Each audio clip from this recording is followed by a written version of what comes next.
Today's guest is a leader in the Australian YouTube space and four-wheel drive community, being a standout role model for young females brought up in today's society. I really enjoyed this episode. It was awesome to be able to sit down and talk about everything she's dealt with and overcome in her career. You've all heard her name before. Please welcome Bridget Crosato from the Red Dirt Diary. This is so good. It's cool, eh? I don't know what you have to complain about. It's way easier than my job. I have to drive cars and shit.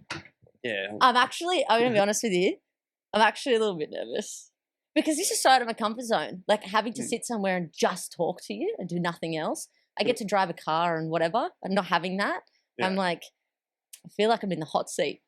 Oh, you are now. Yeah, I am now. But how many times have we talked on the phone and you just chat? Yeah. But that's what I think people don't, no one would have the context that you and I are actually quite great friends. Now we are. And I almost could put that as a compliment to you and never compliment you. I always just talk shit with you. But if I could give you a compliment, I've listened to this entire podcast. I've listened to it before I even knew you, right? And then I had the opportunity to become your friend and then come on the show. But you do a fantastic job at hosting it. You do a really good job with having guests on. So if my nerves are settled, it's probably because I know exactly how you're going to be, and we are really close mates. Yeah, we've only known each other for not even a year. Yeah, I know. But isn't that funny? We've become quite close. Yeah. I don't usually open up to people as quickly as what I have with you. You're just a good bloke. Easy to talk to. Easy to talk to. Yeah. But yes, I can't reach my coffee. Reach up, grab your coffee. Yeah. Or you can sit on this bench behind. Yeah, I'll do that. I don't know. It's because the first time I met you was up at Sam's party. Yeah. And that was just like everyone there, swarm of people, influencer, hectic scene. And I felt like the biggest nobody at that party. Yeah. I was just like, oh, I'll get to know people. And you sort of I remember it because you picked out, you're like, who are you? Nice to meet you. I'm Bridget. Yeah. And I'm like, yeah, righto. Yeah. Yeah. Nothing. We didn't just naturally didn't see each other, talk to each other, and then casually hanging out more and more and more. And you're like, you teased me for I reckon 3 or 4 weeks. Like, bro, when's my invite for the potty coming? And it just kept happening. Yeah. I was like, I'm starting to feel bad now. She wants to come on. I haven't invited her. I'm on here because you feel guilty. Yeah. That's why I'm here. But no, I remember. I don't know if I'm getting confused, but wasn't maybe the first or second time that we met when you were still plastering? Is that what you call it? Yeah. And then you were preparing Sam's place. This was maybe a few days before the party. Yep. And then we partied. Yeah, spent the whole week in Sam's house. Yeah. And then all good things happen when you're drunk. Yep. So that everyone just becomes best friends. Yeah. And then. But crazily enough, that same day, I met so many people that I've watched, looked up to, everything like that, at that night. Never met Sam Young before. Yeah. Never met Kaito a little bit, but not properly. Yourself and Bree, never met either of you before. Going for names for days. Everyone shoved into one place, but it's sort of just naturally evolved on its own, and it wasn't forced because you would come around a bit and then you would help out. Yeah. You're an incredibly helpful person, and then obviously you were plastering at the time and stuff like that. So then there was some work being done, and then we kept bumping into each other. And then do you remember? Well, you would remember, but no one else knows. But there was one time where, quite recently, I'd organised to film an episode where the girls were going to be the drivers of iconic cars. Yeah, and it was shit hit the fan the night before. And this is what people don't realise: the amount of logistics that happen behind the scenes. And then the night before, you were at my house, and someone got a message that Glass House had been closed. Yeah. For whatever reason, and we found out the night before. It was, when we say the night before, it was 7 or 8 p.m. Correct. And we were meant to wake up the next day to go to Glass House to film for a whole day and a half, and then capture what was going to be attempted to be 2 episodes. Anyway, because Glass House was closed, logistically we got to figure out where's the weather good, where are the tracks tough enough, where can we go, and then I'm speaking to guests, and cars weren't packed with enough fuel, and all the logistics started going wrong, but we ended up landing on we should go to Springs. Yeah. However, which was, instead of being half an hour down the road, that's 4 hours. Correct. And this is where you come in, right? Yeah. So because Glass House was going to take us 30 minutes to get there, we'd be on the camera by 8 a.m. Yeah. And it becomes really easy to capture enough content when you're filming that early in the morning. But because we had to drive all the way to Springs, which is 4.5 hours away, I was like, I need another cameraman because we're halving the amount of daylight hours we have to film. I don't have enough camera people on site. And I just looked at you and I know that you were the me and Keegan were there and were like, he was struggling, like, getting hounded by his girlfriend, like, you got to be home. And he's like, I don't know what I'm doing. Yeah. And then like, I'd heard that you were pretty good because you had just come back from Cape York. Like that day. Correct. Yeah. So, and this is after, I think it worked out to be 29 hours straight of driving. Yeah. That me and the boys put in from Cairns to Brisbane back to the coast. Yeah. And so obviously I'd heard that you were quite good and I was in a bit of a spot and I was like, do you mind coming with us and the team and everyone and coming and filming? And you just were like, sure. And you could tell that I needed the hands and you were like, yeah, no worries, I'll come along. And then we went and we had the best time. Oh, it was awesome. And that goes really, really, really far in my books because I don't like to ask for help. So if it's getting to the point where I'm asking for help, it is because I recognize that I really need it. And then when someone comes and really tries and really gets involved and everybody's getting along and that was a tough day. Like the amount of walking and everything that you would have had to do. You know, I'm a driver. I don't get to experience it like you do. I just really appreciate it. Then flash forward, now we're camping. Cameras are off. People are drinking. We're relaxed and we're just camping like, you know, mates do go camping. And that's what happens when we clock off filming YouTube. And you and I coincidentally were seated next to each other. And I feel like that day was sort of the big turning point where you'd sort of made your thumbprint like in my heart. Oh, how cute is that? Where you couldn't be forgotten. I had so much respect for you. I really, really liked you. And we had a massive D&M by the fire that night. And I was like, dude, we got so much to talk about. Now you have to get me on the pod. If we could recap the amount of times we've sat down and talked for hours on end. It is stupid. And it's happened in such a short little time. Like, I know. I remember we were like, we need to stop talking to each other because then we're going to have nothing to talk about when we come on the show. And I was like, don't talk to me for like 6 weeks before I come here. You're like calling me. I'm like, decline because I need to have no words with you. But no, we've definitely, I reckon I'll be friends with you for the rest of my life. I just think you're a top bloke. I hope so. Yeah.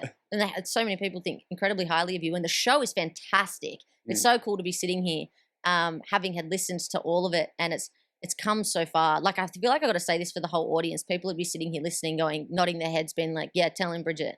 You've done such a good job with this. Thank you. And I think if this was on Sportsbet, on where I think betting on how far I think this is going to go, I'd put money on it. I think this is going to do really, really well. Well, it already has done well, but I think that it's going to blow your socks off. The recipe is just really good. I've complimented it so many times to you off camera.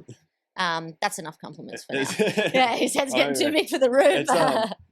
No, it's crazy because I started with no intention besides the fact of there was a gap in the market that no one was consistently pursuing. Like, people had tried it, never gone. Like, there's a huge saying around a podcast industry that they never get past 7 episodes. I was like, you know what? I don't care. I'm going to, whether it takes 6 months, 2 years, 3 years, I'm going to get to episode 50.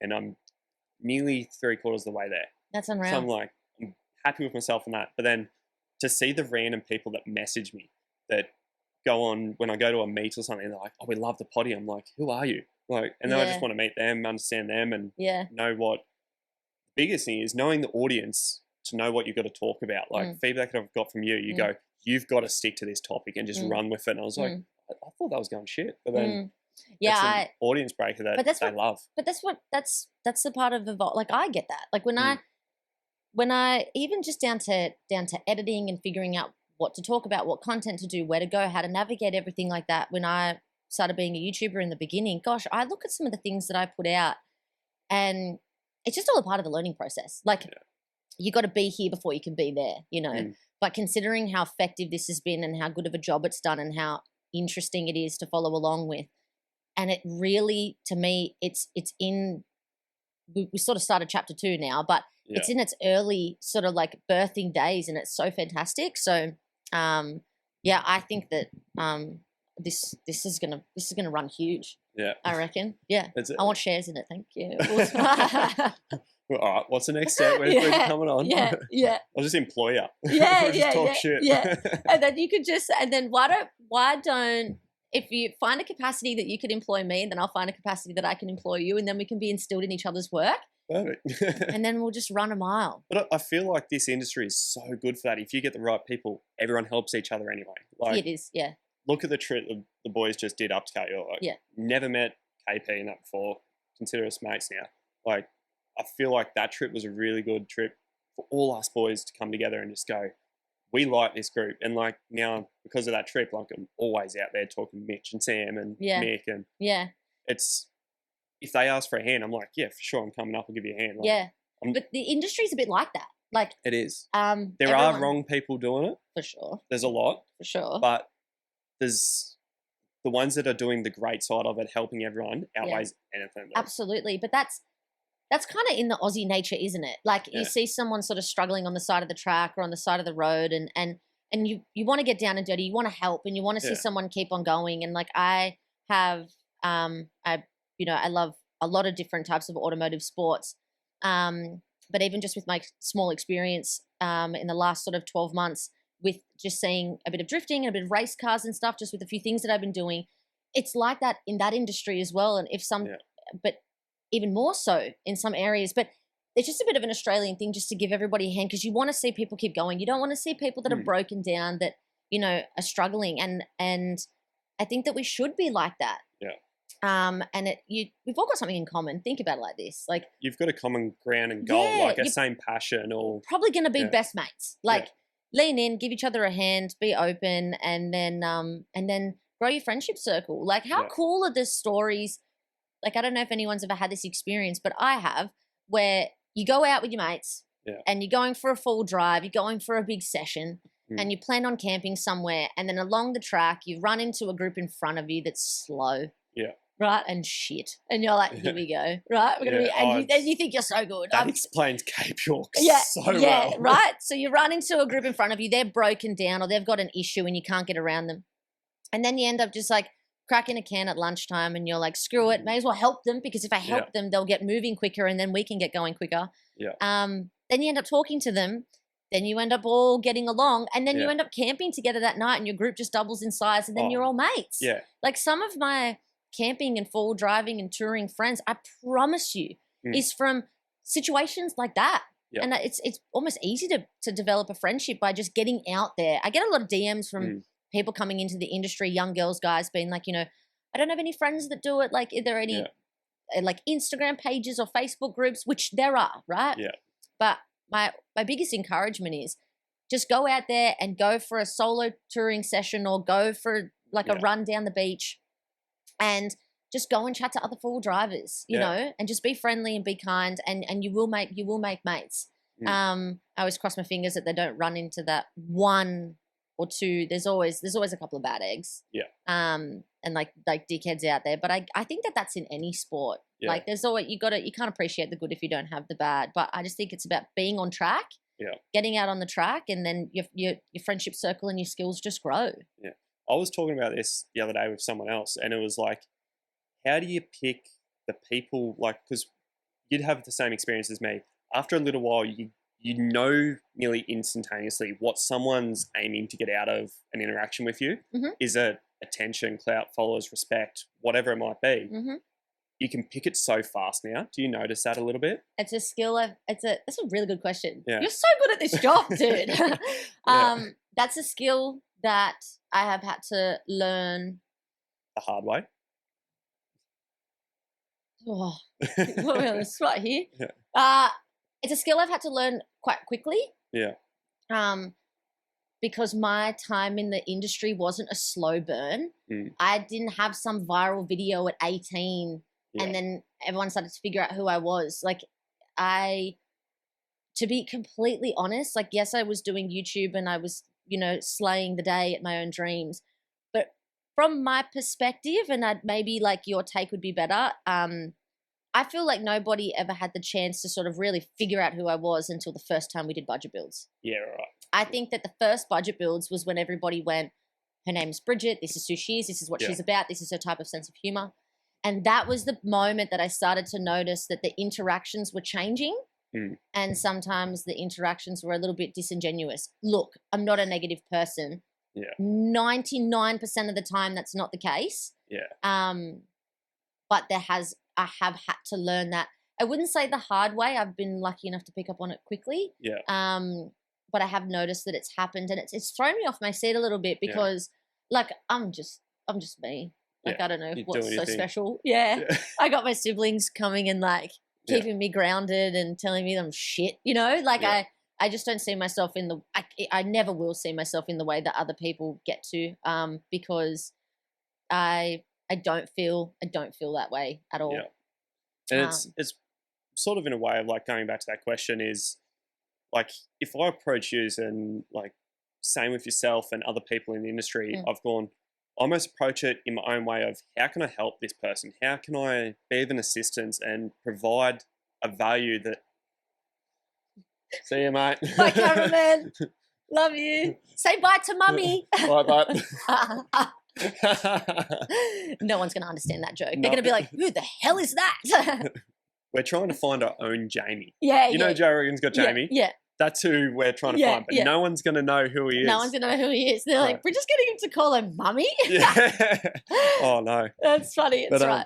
Bit of pot stirring. Anyway, you were saying, sorry, say what you were saying. So, now I've sort of lost train of thought. Yeah. I forgot what you were saying. It's really hard because you find people, you notice people, and it's how can you help them without being like, I could, like, how many people will come to you and go like, oh, let's go film a video and do all this, and you're like, I know you're just trying to grab followers or attention and views, and I think a lot of people, I had a message the other day from a bloke, and he was like, hey man, I'm looking to do a trip around Australia, how do I get followers and sponsors and all that sort of stuff? And I was like, honestly man, I don't really know the best because it changes so often. How do you grow followers? How do you get attention? Yeah. My best answer is do something that no one else is doing and keep consistent as hell content. Yeah. And that's going to come naturally. If my biggest thing was I could never hold on to a brand or anything like that until I really put myself in front of the camera, and they're not looking at a car page. They're looking at a person with a lifestyle. And it's just bringing that different aspect to the industry that you've got to jump that step. Like, yeah, for sure. You've got to really put yourself out there and be vulnerable. Well, it's not going to happen unless you take the step. No. Like at the end of the day. But I do, and you would as well. I do get, and I understand. I never did this, but I do get. You know, can you share my page, or can we film something together, or can you do this? Can you do that? And I do get that. What I really respect and what I really lean into is when someone just comes and asks me. I think you're gonna get on. Like honestly, if I were to share the page, it's there for 24 hours, you know, and then it times out, and it's completely out of context. And I know you might think that it's like, oh no, but it's a forward driving page as well. But no one's gonna understand. I don't have a relationship with this person. There's no context between our two brands, and then I'm just promoting it. So it's like it doesn't actually have the effect as what you thought, and I know that because I've tried it. And they were like, oh, no one really cared. And I was like, well, actually, I kind of realize now why, you know? But I really do believe that people, and I've heard it, you'll actually get more out of it. Don't ask me to use my platforms and my business essentially to help you grow your business. Come and talk to me about how I did it. Yeah. And I will be honest, and I will tell you, there would be people listening to this, I swear to you, that would be like, she is telling the truth. I have opened my books and opened my phone and really shown some numbers and been like, this is how I did it. This is the strategy that I used in 2022. Like, because I love that I'm on this podcast because being able to talk about things in such an open context like this is and long form where it's not, I don't get you this don't opportunity. have a 60-second story. For sure. And I'm a bit jealous because people get to connect with you on such a great level because, you know, this is like a conversation back and forth almost. Yeah. And I don't get to do this on my show. You know, I'm a driver, I'm an entertainer, and stuff like this doesn't get unpacked. But I do mean what I was going to say, and I forgot what I was just about to say. I just realized how I was just really in the moment, really in my feels, and I was like, I really love being. This sums up us talking generally. Is we just go on tangents. 100%. But I think I was saying something about come and have a chat to me, and I'll open my books to you, and I mean that, and I'm telling you the truth. I'm extremely honest, and I want to see people do well. And I have brought people into bits of information and strategies on how I'd done it, and they've just gone, my God, like, thank you for showing me that. Yeah. You know? And it's not always something that, like, there is the hard truth sometimes when you do tell people something that can be valuable, but if they take one little piece of that and affect it into their life of however they're trying to grow their YouTube channel or their Instagram page or anything, there's going to be a little piece you take somewhere from everyone. Like, I watch, as someone who used to just consume content to now creating content, I've used what I've consumed to now create. And it's whether it's watching how someone posts stories, how someone reacts on their reels, how someone keeps their timeline feed. Yeah. It's all things I've taken from people Absolutely. to engage it. And I mean, bloody dog's taking So the wolf's moving. Yeah. And no, everybody that's not watching this in video form is just like, what is going on in there? Oh, there's so There's much a bear moving around. Some Yeah. keep calling Bridget mummy. Yeah. But you're exactly right. You're exactly right. Like you learn it as you go. And I say, and I'm a big believer in, and like I can kind of prove it with facts. Like it's just a bit of a fact. But anyway, the internet is a bottomless pit of opportunity. Yeah.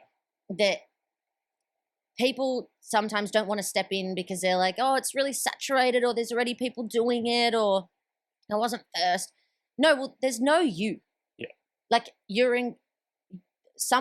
a person is incredibly rare, and they have their own point of perspective and their own opinion and their own uniqueness. There is no you on the internet. Yeah. And you're not going to know if it blows up unless you put yourself out there. And putting yourself out there sucks, right? Yeah. But when it's a part of how you want to express yourself, it does just feel right. Yeah. And if you've got good morals and you've got good intentions, it's extremely rewarding and very exciting. Like I could do it for free. Yeah. Like it's just, I really, really, really love what I do. And I did it for free for ages. Well, I mean, that's probably a good point to take on is you're never going to make money off it straight away. Oh, if you want to be rich. If you want to, like you talk to, if people get the opportunity to talk to the biggest names across the world on YouTube, whatever it might be, they go, we did the 10 years. We did the 10,000 hours. We 100%, hustled. And 100%. Look at all the boys that are the top of Australian forward driving now. They've been around forever, like forever. And people always, first thing is, that's the one thing I say is the wrong way to get in the industry if you're just doing it for money. Oh, yeah. If you want to be rich, do not be... You will send yourself broke if you getting there. I promise you, that's not the way to make money. And, like, I had a full-blown career before this. So, like, I'm comparing, the apples to oranges. And, like, I'm telling you, it's not... If money is your game, this isn't how to do it. No. But if you want to be memory rich, if you want to feel rewarded, you want to feel like you're helping people, you want to live a really exciting fucking life. Like if I can just be honest, for sure this is the job for you. But your pockets won't be full. No. And like let me tell you something. And whenever I tell people this, they go like, wow, that's so interesting, right?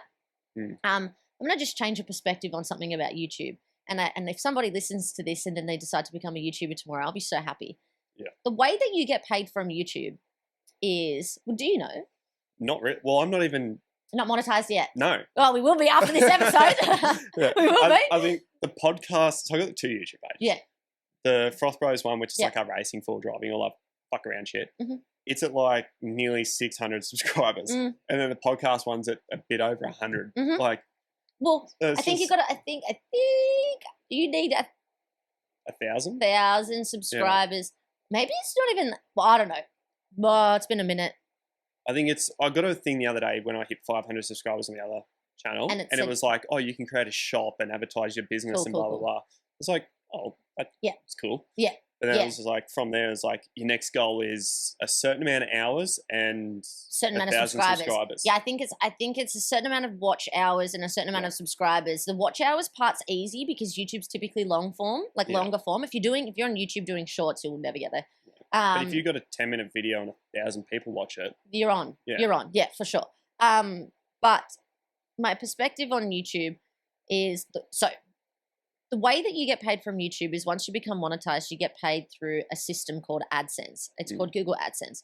And see it like this to give you a simple analogy. It's like having your Westpac bank account. Yeah. Google AdSense is like a bank account system designed where your money that you get paid goes into it. Yeah. Okay. And you log on to your Google AdSense, kind of like you're logging into your little Westpac and your money's in there. Okay. And once a month, your money gets removed from there and sent out of the US and into your bank account. The money comes from America.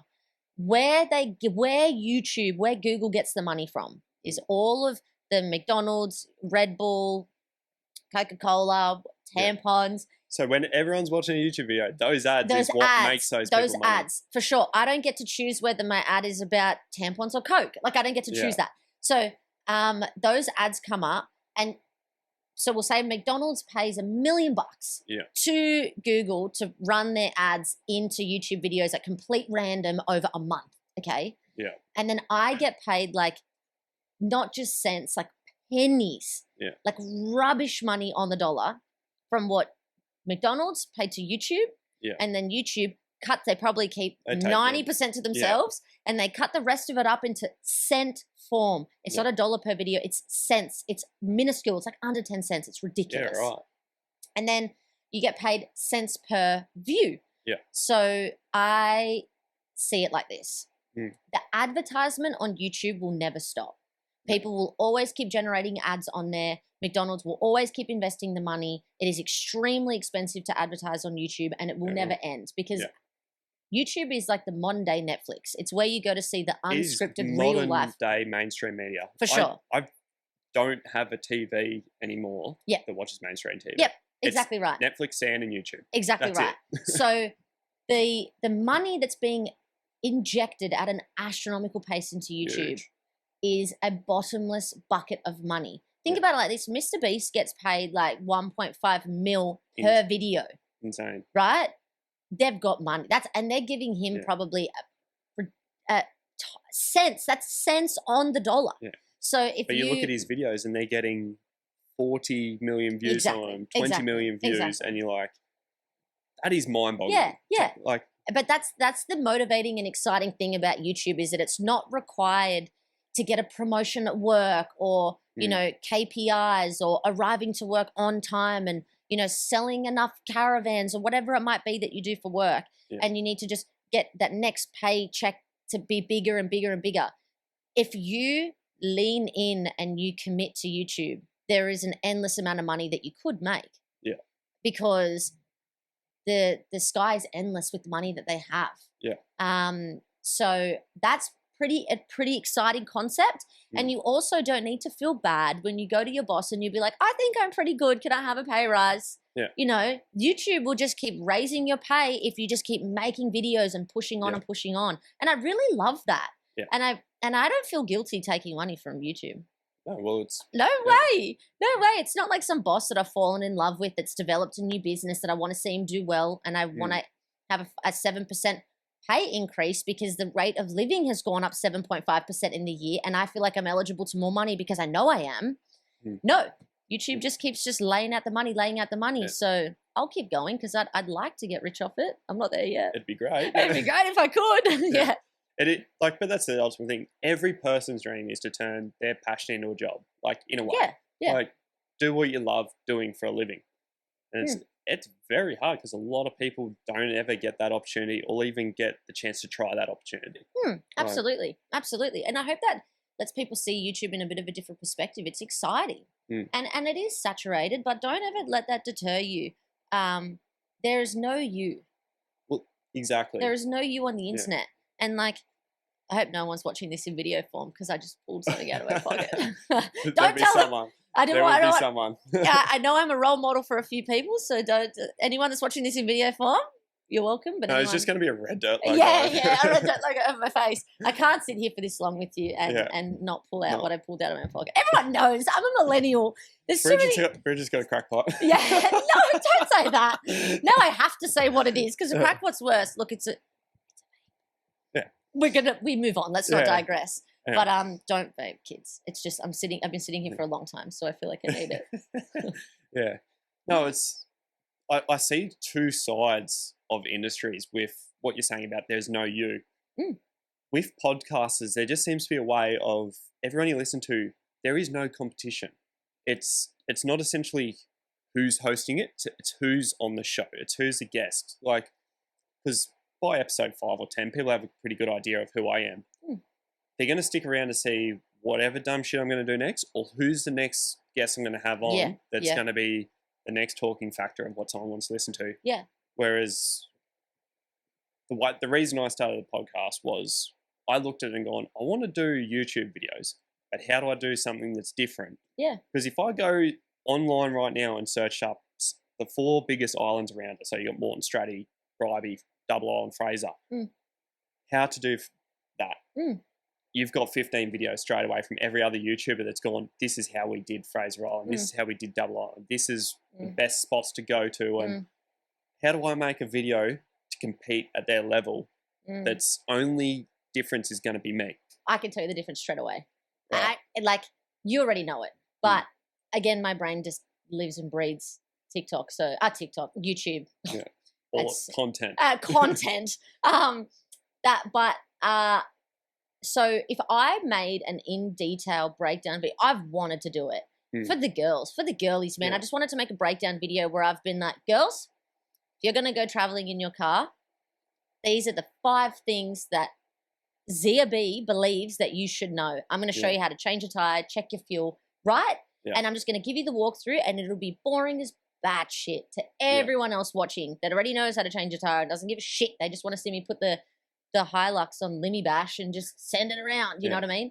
And I would love to do that because I would love to educate a little bit more. However, it's very far from the content type of what we do because I am an entertainer. I am a driver. I've got to keep driving that car. I've got to find the next track, find the next destination, put together, travel, like sort of itineraries for people in video form.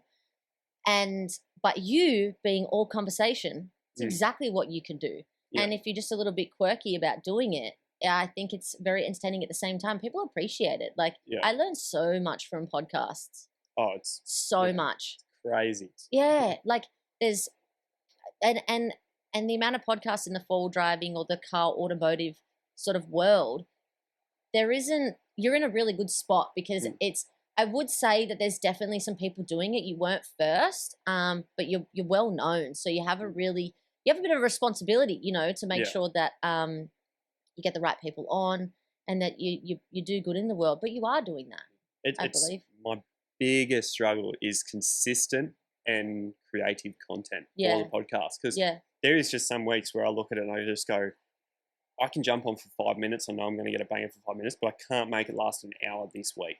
And it's just, I don't want to be that. You should just call me. I know.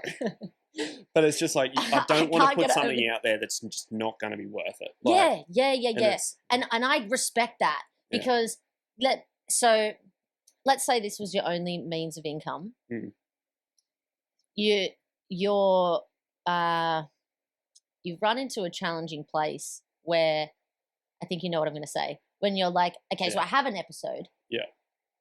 And I don't believe it's good enough. Yeah. But I need to feed my children and pay rent this week and my car repayments are due and, Yeah. Fuck, what do I do? Right? It's tricky because I think it is tricky. Everyone that's tried social media has been there. I've been there.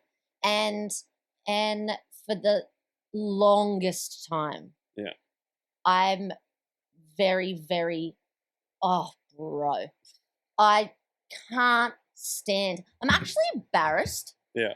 That I've, again, like, when I was a sole individual person, I could maybe take that risk a little bit further when I was doing YouTube just on my own. Yeah.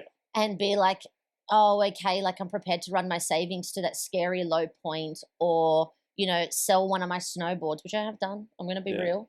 Because I didn't want to put out a YouTube video because I was just like, I don't think it's good enough. Like I'm not proud of it. Then YouTube, obviously we all know it, YouTube evolved and then Red Dirt I wasn't a one and only sole entity when I entered into that space. Yeah. And this isn't me saying that my business partners were saying, yeah, let's put out shit. No way. That's not the case. But some of the business partners had children. Yeah. Some Families, of the everyone. exactly. It's not just the people you see on screen. It's not just people you see on Yeah. screen. So like some people had kids, some people had new relationships, some people had just gotten out of relationships and needed to move out and pay rent on their own. Like, and like, I'm just giving you a little bit of context behind the scenes. And then we get to a tricky spot when it's like, shit, I think I'm sort of saying like, I think that this particular episode is shit. Yeah. And I don't want to put it out. And it didn't come to fruition like I thought it was going to. And this isn't me talking about like the weather and stuff like that. We've done a really good job of learning how to navigate that. But just my morals and in my heart, I was like, I don't vibe it. Like I don't want my fans to see this. And I think that we can do better. And I hold myself to higher standards. Yeah. And however, as a business person, you get put into a really tricky spot. And I hate to say it, but there's been one time that I was like, I fucking hate this episode. And we put it out because how do we pay wages for the staff? Yeah. How do we pay, you know, the cameramen and the editors? And how do we keep the lights on in the fucking rental? Like, so I've done it once and I felt guilty for a really, really long time. And I said, I'll never, ever, ever, ever, ever, ever do it again. And just recently, I've told you this as a mate. Yeah.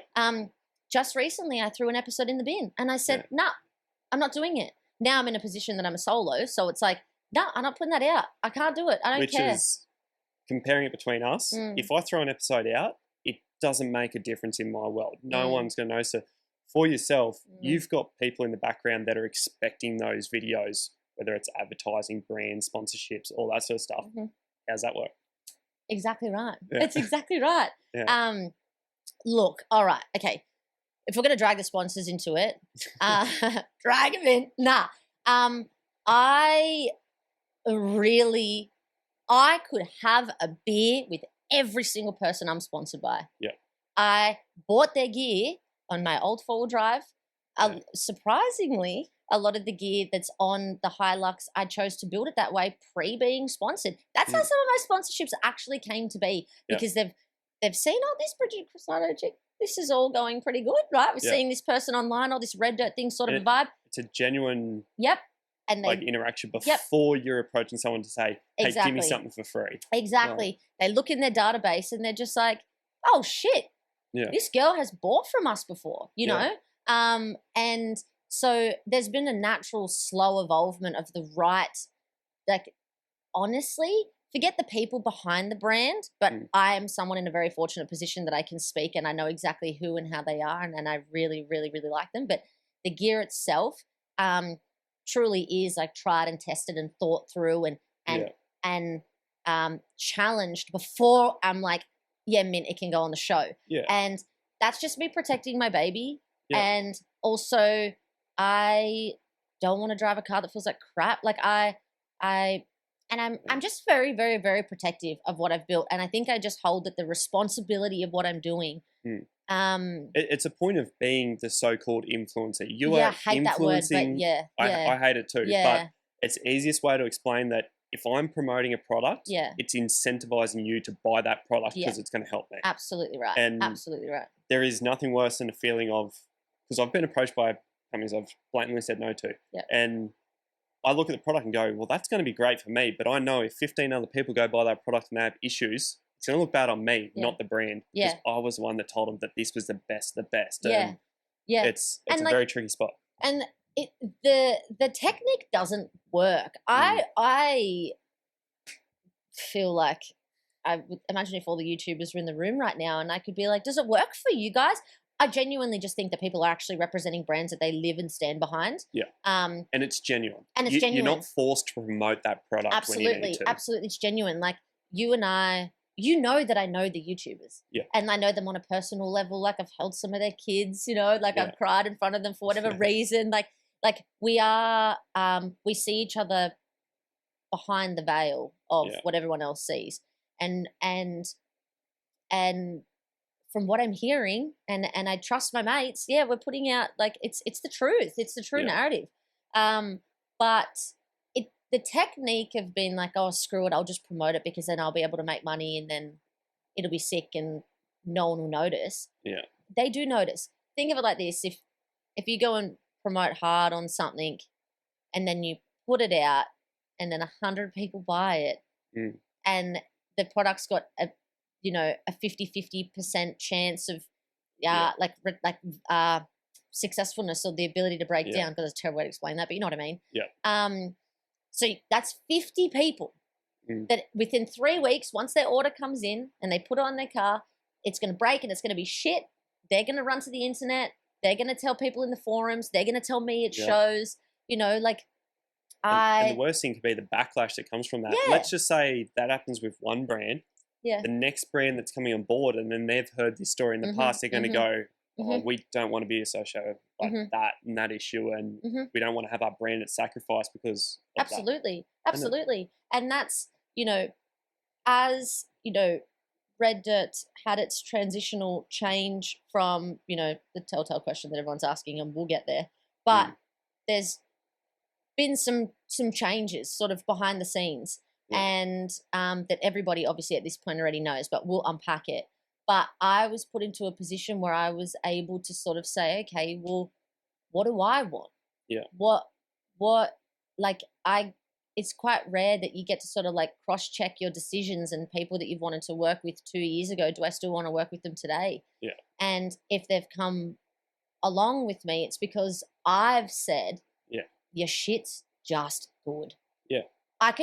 You could print my face on your product and I would be like, it's okay. It'll be like, that's not embarrassing because I know it's going to work. I know it's going to work. Yeah. And I will have it in all of my cars. And if somebody's, I think I had this like obscure judgment, and I must just be a little bit different to other people. I don't see the audience as numbers and as like this gray cloud of unidentified people. Yeah. Like I genuinely, I see them as real, actual people. Like we could all be cousins, Yeah. And I've connected with so many people, and they've just had such a big impact on me that the idea of knowing that someone's going to open their wallet and get something. Yeah. Because they're like, oh, Bridget, I really need tires, and you run your tires, and I trust what you do, and do I go and get Toyo tires? Yeah. And I'm like, yeah, babes, go and do it. And it's crap. Yeah. How can you morally live? I know. You just let Sally go and spend a lot of money in a time of crisis. Like, bro. Yeah. I think I'm just a bit protective. I think I've just grown up a lot. And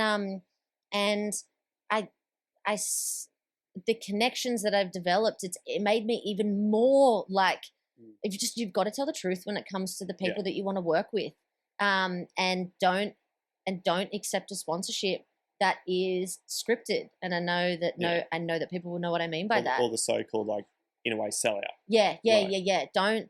I've got anybody that I work with knows. They know me, and they know that we've got to give Bridget the creative freedom to be herself. Yeah. And that'll bring the entertainment and the fun adventures, and then the gear and the sales. You put out a good product, and the value, it comes, and the money comes. And so they've just got to sort of trust me and say, let me go and do my thing. Yeah. And we've worked together for so long now that there's a big connection there with like brand trust and you. And at the end of the day, when they're trusting you to know that whatever you put online about their brand isn't going to be sacrificial for a pathetic reason. I'll say that.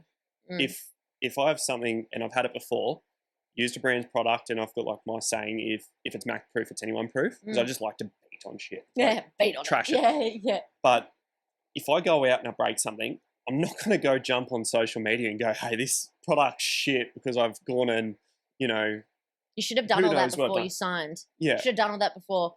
It's also that I go straight back to the brand, who I got that from, and go, I've had this issue. Yeah.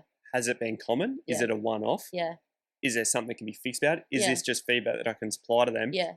And then there's a position where I can jump online after we've talked and gone, I've had this issue with, I'm trying to use something that's not there, but like, let's just say an electrical item or whatever it might have been. Oh, and just go, I've had this issue with my 12-volt system. Is there a reason why I've done it? Could have been something like wired up wrong, the wrong fuses, anything. Yep.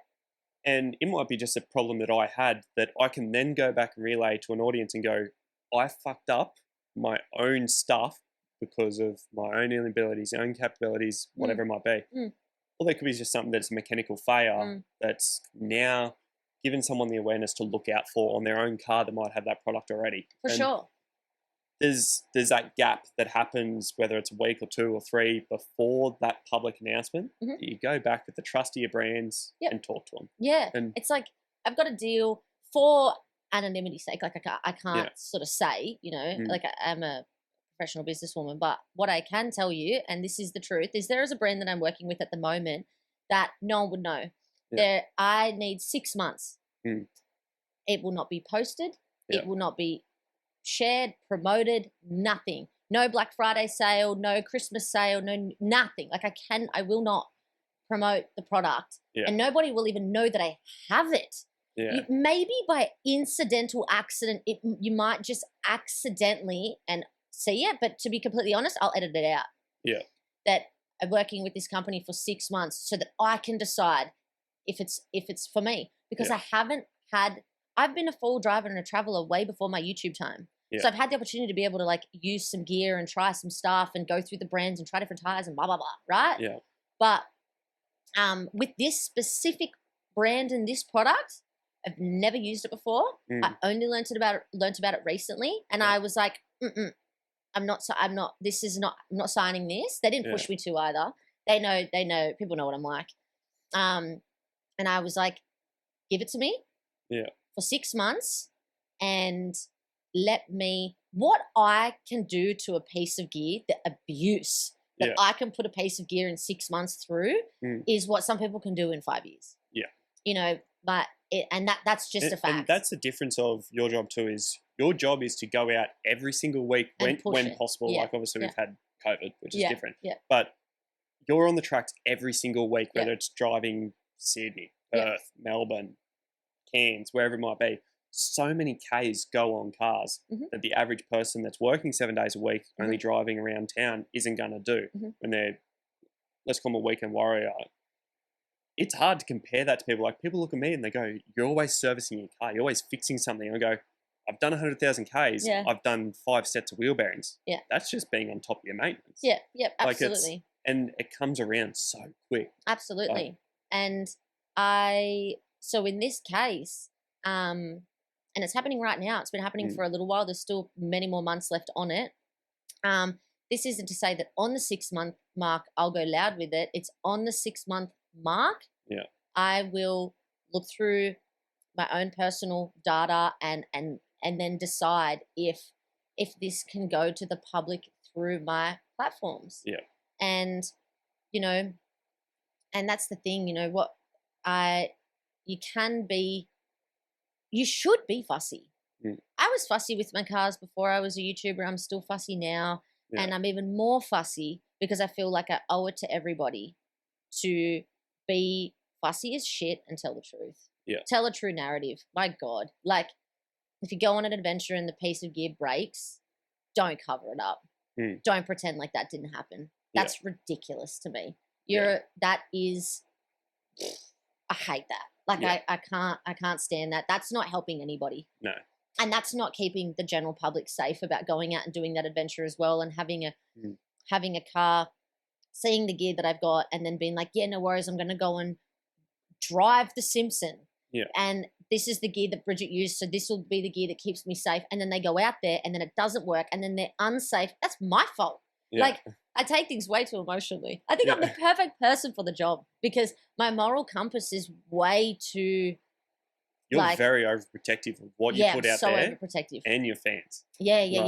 Hugely protective. My fans, they're my... They are your backbone. They're my family. Like, it's very rare that I call them fans. Like, they're my people. Like, we're the red dirters. Like, and it's, like, from what I've seen, like, when we were down at the Springs, there was this group of girls and they sat there and you could see, like, you watch them when we're all talking, saying goodbye to each other. They're just sitting there and, like, one of them had a hat on so you could pick it straight away. Like, that's Bridget. And you can pick them sometimes. And then as soon as we were done, you just turned around and went, girls, what's going on? And you were just like best friends with all these girls. And it's like cool to see because not a lot of people will do that. They'll just sort of like if they're not going to come up to me, I'm just going to keep doing my thing. Mm. And you're one of those people that would just do a 180 and go, I'm done with my mates for a second because I'm going to see them again. What are these girls up to? Why are they like, absolutely, one of them's wearing a hat, whatever it might be. Yeah, I give, my mum taught me this. Mum, I know she's listening to this. Shout out, Anna, love you. My mum taught me that give everyone their moment. Yeah. Like both my parents, my mum and dad, they've got really big wog hearts. They have the capability of loving a lot of people at once. Yeah. You know, my dad's wingspan of the amount of people that he's willing to help and protect and love and care for and bring in. That's probably why they had a lot of children. Yeah. You know, I'm not a solo child or a single sibling. Is that the right word? No, I'm not a single child. Only child? That's it. Yeah. Whoa. My parents have really big hearts and a big emotional capacity to love a lot of people. Yeah. And it's rubbed off on me big time. Big time. Like my partner says to me all the time, he's like, oh, why? Do you have to have a billion friends? Yeah. And I'm like, I just can't help it. I just fall in love with these fantastic people. And so on top of that, I remember when I saw my first YouTuber and I didn't get, this wasn't a full driver, so it doesn't even matter who it was. I'm not spilling the tea, but I didn't get very much out of them. Yeah. And I was old enough and I understood. I was like, oh, they're busy and whatever. Yeah.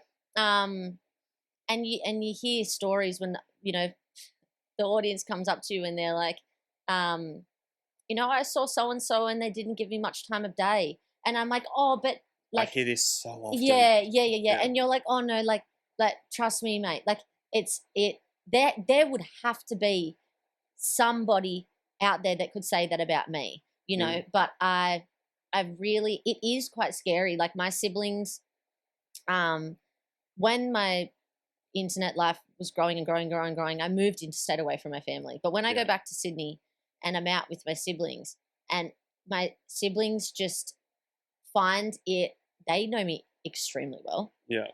In a very like raw state. And the switch that I can flick, I don't mean to make it sound like a bipolarish, scary way, but the amount that I can be having the worst day. Yeah. I can be really flat, really tired, really sad. It's happened. I'll tell you a story. I dropped someone off at the airport, and have I told you this story? I don't think so. I dropped someone off at the airport, and someone that I was saying goodbye to, and it was making me very sad. And you know the typical, like, I'm not going to see them for a really long time, whatever. Yeah. So I was crying. Yeah. And I stupidly, I'm an idiot. I don't know why I did this to myself, and I didn't think it through because it was a sad day. I wasn't thinking clearly. I dropped the person off at the airport in the Hilux, which is a mistake. Yeah. I shouldn't have done that. I should know better. Like, so anyway, but when I'm walking back through the car park, the one and only time my car fit into a car park, I was at the Brisbane airport, and if by chance the three people that know this story, because you were the ones that were there, like, I do apologize, that you could tell I was upset. But I was walking back to my car, and I'm walking through the lines of cars, and I could see that there was two people on a pram standing at the front of my car. Just on like the innocent, not in a weird way, just in like we'll just stand here for a minute, and if she just happens to come back to her car now, we get to meet her and say good day and take a photo. And I was standing in the cluster of cars a few rows back, and I remember I had to like take a big breath. Yeah. And know that I think I like waited a minute to see if they would leave, and I was like, oh, it's weirder if they catch me, isn't it? Yeah. So I was like, I'm sort of going to the car. Yeah. Anyway, and you could tell I'd been crying, so I wiped all my tears away, but my eyes are puffy and red, like, you know what a chick looks like when she's been sad. And I walk up to them, and I really pushed myself to flick the switch and be happy and excited. And they were like, hold up, baby, and let me take a photo of you with the baby. Yeah. And I was making them laugh and all the stuff, and just being myself, but not my true self to how I was feeling in that moment. And the husband caught on to it. And I could see he was like side-eyeing me a little bit and was like, hold on a minute. Yeah. Has she been crying? And he said, People observe a lot of stuff. yeah, he was quite observant. Yeah. The wife was just over the moon. Yeah. And he said, Bridget, have you been crying? Yeah. And I just broke. Yeah, right. You can't ask a girl, Yeah. are you okay, if she's not okay. Yeah. I think at some point everyone's been in that situation. Yeah, and I just broke, and I was like, I'm so sorry, like I feel really, really bad. And they were like, oh my God, shit no. Like it's so fine. Like, do you want to talk about it? Yeah. And I just was like, no, to be honest, I really just want to go. Like I'm really, really sorry. Like I'd be more than happy to have a beer with you like tomorrow. And I felt really bad in that moment because I was like, damn, you know? Yeah. But I can't always be living my best life. I do have happy, excited Bridget that everyone sees online. Sometimes if you catch me off, and I feel like I'm saying this in the defense of the other YouTubers that sometimes maybe this has happened to them more than me.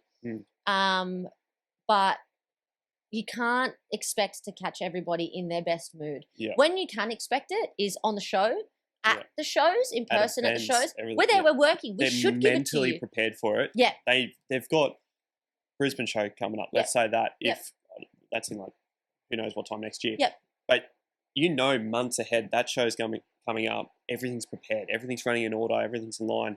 When stuff's caught off guard, like I went out drinking last night. Yeah. Met 4 people that I haven't seen in years. Yeah. But it was just like so off guard, and it was just like, all right, talk to them. Yeah. But it's just like you sort of almost flip that switch that, all right, they're just genuine people. You're having fun, you're enjoying it, but it's so off guard that you're like not prepared to. What are we talking about? What's going on? What are the context of the information and that? And you're just for like, sure. Oh shit! But it was like so much of almost because I know these people. It was like, what have you been doing for the last 4 or 5 years that I haven't seen you and stuff like that. Yeah, and it's tricky. But also going back to the people that are at the airport, let's just say those were absolutely like fans of you and they were at a 7. They've probably gone to a 9 or a 10, like because they've gone. She's vulnerable, like she's a person. Like it attracts people more. Yeah, it's I think I just can feel guilty if I don't feel like they're getting enough out of me. But that's just a product of my upbringing. My parents are like that. My dad is so like that. Like he'll just give and give and give in a social setting to make sure that everybody is feeling their best and feeling happy and I just want to do the same thing. And I feel like we've been on this for a while, but with that though, there are some the YouTubers and entertainers and whatever. I really hate saying influencers because it's like, but there are some of us that are introverts, right? So and we've talked about this. We've talked about this. Yeah. So like, I'll just cut the shit for everybody. So like, myself, Mac Preston, who else? It's not just Matt Baker, right? Very, very extroverted, very, big personality, very social people, very social people. I've hung out with both of those people, not in a work sense, which we just are. Yeah. But some people are introverts. I'm talking about the Sam Isles, Brie Bodo, or maybe TJ, but like maybe not. Yes and no. Yeah, maybe just like I wouldn't say TJ's introverted, just a little bit more on the chill side. But but Brie and Sam are introverted people by nature. Why do I know that? Because I personally know them. And right? There's a weird thing that happened, and we've talked about this before, and I'll use Sam as an example because I'm around him probably the most. Yep. He's the complete opposite of what he puts himself out online. Mm-hmm. And at the start, when I first met him, I was like, this guy hates me. Like, he does not like me. He will not talk to me. He's so quiet. I'm like, they are the key signs of someone that does not want to be around you. But that's not the case. And now that I never judged him for that. Yeah. But now I've got to know him more and more and actually see what his personality is like. Yeah. He will do anything. Yeah. Like, you're right. Sam has a huge heart. And in such a unique position of what he's in. Because when you meet him at a show or an event, his job is there to be happy and meet everyone and be that exciting guy when you turn on a camera. Hey guys, how's it going? Yeah, absolutely. And but the general fact is that he, Sam and Bree, they're introverted people. So like you've got to take your hat off to them. Yeah. Like to the both of them. Imagine being like as introverted people, and I'm only just going off like what Bree's described to me and stuff like that. There's obviously nothing wrong with being introverted. Okay, not at all. There's no one would ever judge you for that. But you put someone like Bree and Sam into a big social loud setting, right? Like a wedding with people that they hardly know, or like a show with stage. Heaps of strangers. Yes, and then you wonder why they're not their most electric self like you see on camera. They're not being rude. Bree is not a rude person. Neither is Sam. No. But they're just introverted people. And it takes it out of them. I've gone back to the hotel room with both of them after shows, multiples of shows. And you can see they're flat and they're drained and they're tired, as am I. But as an introverted person, they've got to push themselves to a new social level that I give them credit for. It would be hard. But like Mac Preston and I, or like Sam Young and I, we could go out for beers after. Go on. Like, and even Nas the Apprentice. Yeah. We could do the show and have hundreds and hundreds and hundreds of conversations and lean in and try to make people laugh and then get on stage. Basically, your social cup gets really, really drained. Yeah. And then Nas and Sam Young and I can all look at each other side-eyed and be like, let's go out. Yeah? But totally. But, you'd say that to someone like Bree or Sam and they're like, I know myself pretty, I think I just need to get some sleep. And that's cool as shit too. Well, it's like, there's so many weird examples and stuff you could talk about on that. Like, if, for a perspective, people don't look at it like that because when you're on YouTube and you're filming with a camera, there's usually only two of us here doing this, but we're speaking to heaps of people, the internet. And you don't look at it like that. But I started off the same way when I was taking stories online and all that. Like, if I haven't seen a mate for a while or family or anything, I go jump on FaceTime. I want to see your face. And I treat a story like FaceTime. And that was me. I like that about you. The thought of me getting on stage and talking scares the shit out of me. Same, man. Scares the shit out of me. People have come and watch like if there's a show in Sydney, my family will come and watch. Or when I did the Melbourne show, when this comes out, it would have been in 2023. I just filmed with the Off Main girls, this group of forward driving girls, legends, right? Massive shout out to those girls. I miss them incredibly. And they came and watched me on stage. And these people that know me, that I've been able to say like, oh, I'm really nervous, and like I feel like the Melbourne crowd doesn't find me funny, and I fell off the stage one time and I'm really nervous. and then they watch my stage piece, and afterwards they're like, were you lying? Because when you're up there, you look so solid, like you could just do it for hours. And I'm like, I'm just turning it on and just pushing through my comfort zone. Why? Because I really just love the audience. And I mean that, especially Melbourne in 2023, what people don't know is that when I was standing on stage on Saturday, the people that watched me on stage, they knew.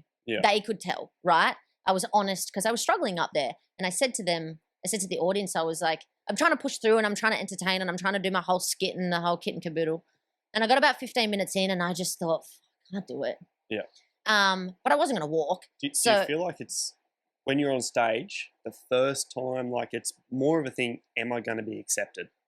Does it sort of feel like that? Because that's my feeling. Are they going to like me? If I go on stage and I'm like, not like a comedy show, because your job is to be like funny and outgoing and all that. But to be on stage and talk to people like in a group audience live, it's one of those things is like, am I going to be accepted? Am I going to be judged? How's this going to go for me after the fact? Like it's a real... I think I just block those thoughts out. Yeah. I think you've got to... But the average person is thinking about that. Yeah, for sure. Like you're not human if you don't think all of these sorts of things. And I was getting really in my head at Melbourne because I was like, the audience is picking up on that I'm a bit flat. And I just said, screw it. I said to the audience, I was like, look, I'm just going to be really honest with you guys. I'm really homesick today. I just became an auntie today for the first time in my life. And that's a really big deal to me. I'm super family orientated. And I'm in Melbourne with you all. And I really want to just be in Sydney with my family and with my sister. I'm so proud of her.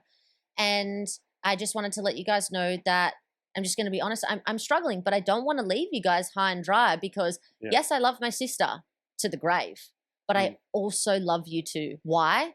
Because you could be anywhere right now, but you bought a ticket and you're sitting here talking to me. And that makes me love you, that you've made that time. And that goes so far for me. And I'm not fucking leaving. Yeah. I'm not leaving. I'm not leaving. Yeah. And I said, you know, why don't we just play a game together? Just so that would you guys be cool with that? And then they were like, yeah, sick. So we did. We all worked together. We all played a game. We filmed a video. We sent it to my sister. And it made me cry. Like, it was so cool. And that's just the thing. It's like behind what you see on the screen, there is a real person. Oh yeah. And I think that, you know, that's to be respected too, whether you're introverted or extroverted.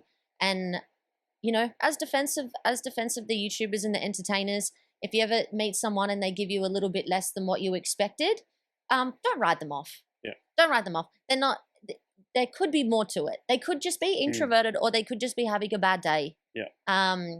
And they do love you and appreciate you. I probably shouldn't speak on behalf of everybody, but I do know everybody, and I think that equally we all mean that. Yeah.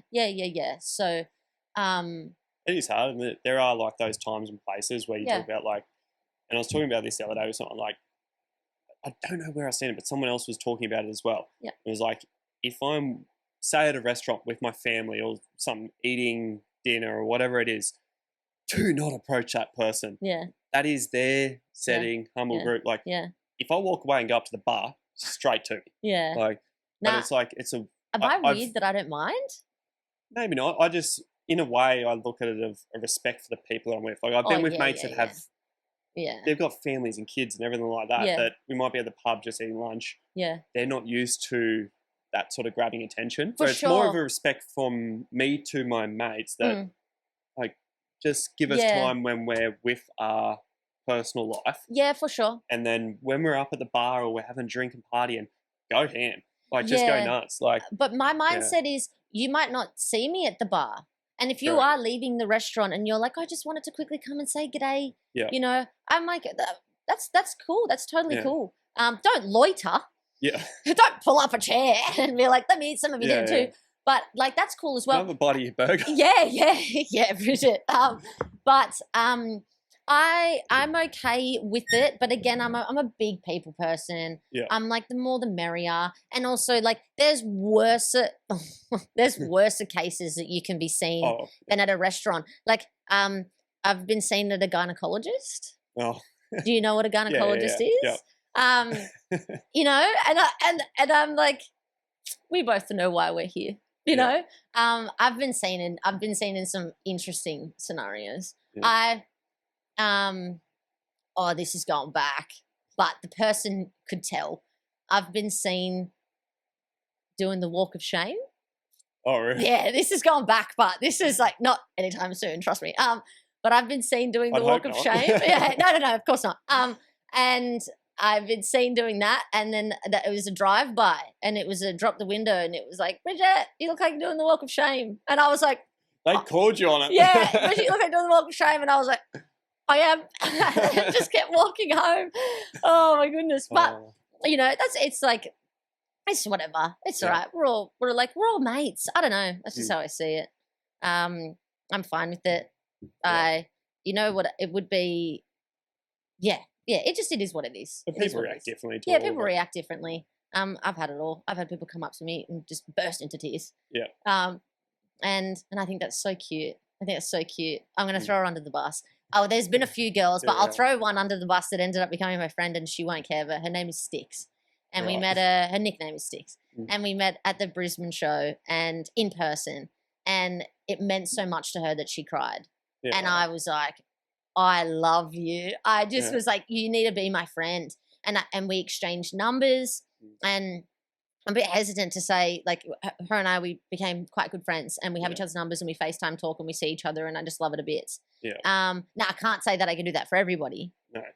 But when got a certain amount of time each day too. Yeah. When the spark is there, the spark is there. Yeah.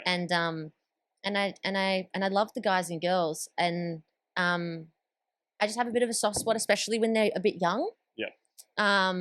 Because I know it can be scary. You know, we're all look at us like we're all big scary adults, probably from their perspective. So I'm like, What do you remember being like a little kid and you look at someone and go, "You're a giant." Like, yeah. So I think I'm really good with the kids. I'm telling ya, Red Dirt is the stand, the show, the stands at the show should just be called like Red Dirt Daycare, because the mums and dads know I'm really good with the kids. Yeah, bring your kids. We'll look so after they just bring their kids. They just bring their kids. I'm telling you, it's getting out of control. Yeah. And they bring their kids to the stand. The show opens. They come straight in, all the kids. And then it's gotten to the point where I'm just like, just bring your kids. Yeah. Just leave them here. Do your laps of the show, buy your shit. We'll cover them in stickers and shirts and hats and everything. I'll burn the kids out. It's like a playground here. I'll burn the kids out. Zia B will take care of them. Yeah. And then you can come back and get your kids when they're all tired and burnt out from laughing and playing with toys and whatever, and then you can take them home. And I swear to God, some parents have really been like, that is the best idea I've ever heard. Like free daycare and just come and leave me their kids. I've just held babies for like 5 hours just so that the parents can go and walk around because I want them to have a good time. You're just taking photos with random fans of someone else's kid. Yeah. But yeah, no, I think when I look around at the show, the demographic of the type of people that go to other people's stands and hang around, I do recognize, and again, that's a big responsibility and an absolute pleasure to have, that the girls is like tenfold at the Red Dirt stand for sure. Like I'm a girl. Well, it's and the that's young your ones. brand in a way. Like your whole persona is like, let's build a female audience. Let's get girls in the industry. Let's give them a role model to look to. And people are missing that. Like there's a lot of girls out there. Let's just say 5 years ago or before COVID, there wasn't any girls in this industry at all. I know. And it is a male dominated industry. Like unless those blokes are going out and getting girlfriends and bringing them online, which is another tricky thing to do. That's why I'm here. That's why I said this to you the other day. Yeah. There has to come a point where the blokes go, do you know what, Bridget? Thanks. Because I know where you're going with this. Dude, Bridget, thank you. Because of what you're doing has brought in, there is more girls in this industry now than ever before. And I'm not being big-headed and saying it's because of me. It's because of a multitude of things, but I'm a part of it, right? And I recognize that I'm an important part of it. And if you meet a girl and you're going on dates and it's looking like she's going to be your girlfriend, ask her if she knows Bridget, right? Right? You have a full driving girl, right? You've met this chick. Ask her if she knows me. If you end up dating her, you need to thank me. You need to thank me, right? And when you're out on the beach and when you're out on the tracks and you see more and more and more girls, aka options, right? That they weren't once upon a time. That is because of people like me, or aka, I'm sorry, but I'm proud to say, me. Like, and it's like I'm sometimes like, there's no way. I find it ridiculous if I could ever have a male hater, because I'm like, one day you're going to have a girlfriend. Yeah. Right? And you're going to want her to be into forward driving and you're going to want her to go camping with you, right? Have someone to relate to. Whose show are you going to show her to? Yeah. To get her to fall in love with it, or to get her to know that she can do it. Yeah. Or, it is me, right? Yeah. It's like, I feel like this is my analogy. If you're from Sydney, you'll know what I'm talking about, right? You go to Bondi Beach, iconic beach. Yeah. Seagulls everywhere. Yeah. Everywhere, right? And they hang around because the humans sometimes throw them chips. Yeah. Right? The humans at Bondi Beach, they're the blokes. Yeah. Right? And the chip is that one girl. Or not the humans are the blokes, sorry, the seagulls are the blokes. Yeah. And the chip is the girl, right? Yeah. This is what it was like in the forward driving industry not that long ago. You throw a chip, one chip, and the men were just like seagulls going, running to the chip for this one woman that had come in that had the same interests in you, that loved the outdoors, that drove her own forward drive, that got amongst it, right? Yeah. And all the boys were like, oh my God, release the Kraken, because some girl that I can connect with and that I can live I can go traveling with and I can go forward driving with, and she's going to froth it, right? Now, we're not all fucking ripping each other's hair apart for that one chip, like a bunch of psychotic seagulls. Yeah. Okay. there are girls around. Yeah. And when There's one of them, way more girls way coming more in girls the industry now, around. like, and when one of them becomes everywhere. your missus, Mm. just send me a DM and just say, cheers, Bridge. Yeah. That's all that. Cheers, Bridge. I've got a missus and she's into four-wheel driving and she watches your show. Or my missus has now gotten into four-wheel driving and going camping because she's watching your show. Yeah. Boys, I'm helping you, you know? I want to flip the script. Flip the script. And you know where this might be going. Okay. I want to ask your opinion on, yes, there's a lot of girls getting into the four-wheel drive scene. Yeah. The girls doing it with not the right intentions or the same intentions of OnlyFans. Oh, God. I want to know your opinion because this is just... Never allowed somebody to on record ask me about this. Yeah.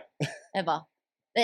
You cannot find, I'm pretty sure, unless someone sent it to me and I didn't know, that there is on record of me chatting about this. Yeah. Because I have an interesting perspective. But I'm I scared, just so think you go it's unique first. because there is so many girls, and yourself as one, that are putting themselves out there. Like, you've got, you know, you go to the beach, you're in a bikini, it's all well and good. Yeah. But you're not promoting, you're not using your business or anything, your socials, to promote an income revenue on, let's quotation, a porn site. Yep. Because that's a stigma around it, it's a porn site. And there is an overflow now of girls getting in this industry using four-wheel driving as a way to just gain money and male views followers to get OnlyFans. Yeah. And it's like, it does sell. It does. It does work. Well, you're in the right industry for it, but it's tricky. Like, because it's such a touchy subject to talk on. Where do I start? Okay. So I know I'm going to offend people by saying this. I know it's coming, but I guess I signed up for it when I sat in the hot chair, didn't I? But it is so against my like business vision and the thumbprint that I try to encourage the girls to do. That if you want to be in this industry, or you want to make a career out of it, or you want to be an entertainer, or you just want to be a YouTuber, whatever, you do not need to do that to make bread. Okay? I will never do it. Like, ever. It's not the legacy that I want to leave behind. And you don't need to opt to that. There are other ways of doing it. And I'm supposed to be the proof, girls. You know? And I just would, if one of my younger follower girls came up to me and told me that, I would do everything in my power to stop her.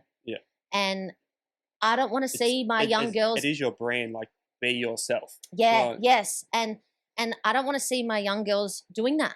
And I know, okay, we've just got to put some context to it, that there are, I guess, some versions of OnlyFans that are completely unsexual. Okay. So, like, I find, like, in that case, then different, maybe my perspective is a bit different. But to the nature of what OnlyFans is about, it's a big no from me. Like, I would never, ever, ever, ever, ever encourage my little sister to do that. I believe that she's capable of making more money in other ways that she would be proud to tell her children. And that she's happy to know that it's online forever. However, I'm very independent and very, you don't need no man, and you can do it without him, and don't ever borrow money from boys. Don't get your car built by a boy. Do not accept help. Like, you can do it on your own. Right? And as a way of being independent, in the conversations that I've had with some of these girls when I'm attempting to protect them, this is my way of being independent. This is my way of not needing no man, and really owning my skin and taking advantage of the fact that I'm a woman.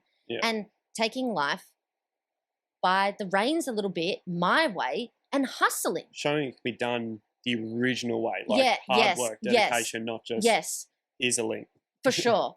And I'm all for a good slog and business grind. And I get the mindset, but I'm like, babe, if you have that sort of mindset, that sort of drive, that you want to take life by the reins, and you want to take advantage of the fact that you're a girl, and you want to really fucking go for it. You are so talented and so capable. Your mindset is the mindset of like an entrepreneur or like an Elon Musk. The fact that you think like that tells me that you could make more doing something else. Yeah. And I'm all for the independence. This is where I get tied up. I'm extremely big on the independence and you not needing a man. And my entire life mantra and every business decision I've ever made and personal decision I've made, and I'll go into it and prove it, has really owned that suit that I say online, right? Yeah. I would be a hypocrite if I said, you can do it, girls. You know what I mean? Like, get out of the passenger seat. You do not need a boy to help you build a car. You could absolutely do it yourself. I'm the proof. Yeah. And then I went and did something that was the polar opposite of it. So I really live what I'm saying. Yeah. Yeah. But when girls try to talk to me and say, but this is me being independent and this is me not needing no man, I fully get that. But don't get me wrong. I looked at it at the very start going, if this turns to shit, and let's just say 5 out of 10, so half of these girls don't get successful off OnlyFans and make that money that is, in some cases, your generational money. Like, these girls are making an absurd amount of money. Oh, like, yeah. It's insane. Yeah. For those ones that are, 100% go for it, because you've built yourself your own spot. Like, whether it's applying for your family, buying a house, living your dream, that might have taken you 20 years, you're now doing it in 2. Yep. Go for it. But the girls that I'm worried about are the ones that are doing it because they think, and it's portrayed that you jump on OnlyFans, you're going to be rich. It's not exactly the case. Yeah. And the girls that do it for the wrong reason, that put their body out there, in 2 years' time, now their whole head trauma is, my body's out there. Everyone's seeing me. No one wants me. Like, and it's hard to speak on this from a bloke. Like, I'm a single bloke. I see it all out there. I follow girls that are beautiful. And then some of these girls out there are just like, hey, I get extra money and people are paying for something that I'm in a bikini. And you've never had a girl on the, oh, no, you've had a girl on the pod, but you never had a girl guest on the pod before, hey? Just Shannon. Oh, yeah, sorry, of course. Yeah. And yeah, it is like Shannon, like myself and some of the other girls that I know that you'll have on one day. We're the perfect people to ask. Yeah.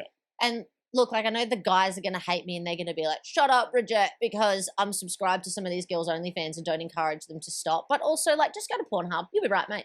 Like, so this is where I think there's a factor there too, is I know that girl. Maybe there's a chance I could say with that girl that she'll talk to me. She was a high school crush or whatever it might have been. There's instances like that out there. But it's like, they're not what it's built up to be. Yeah.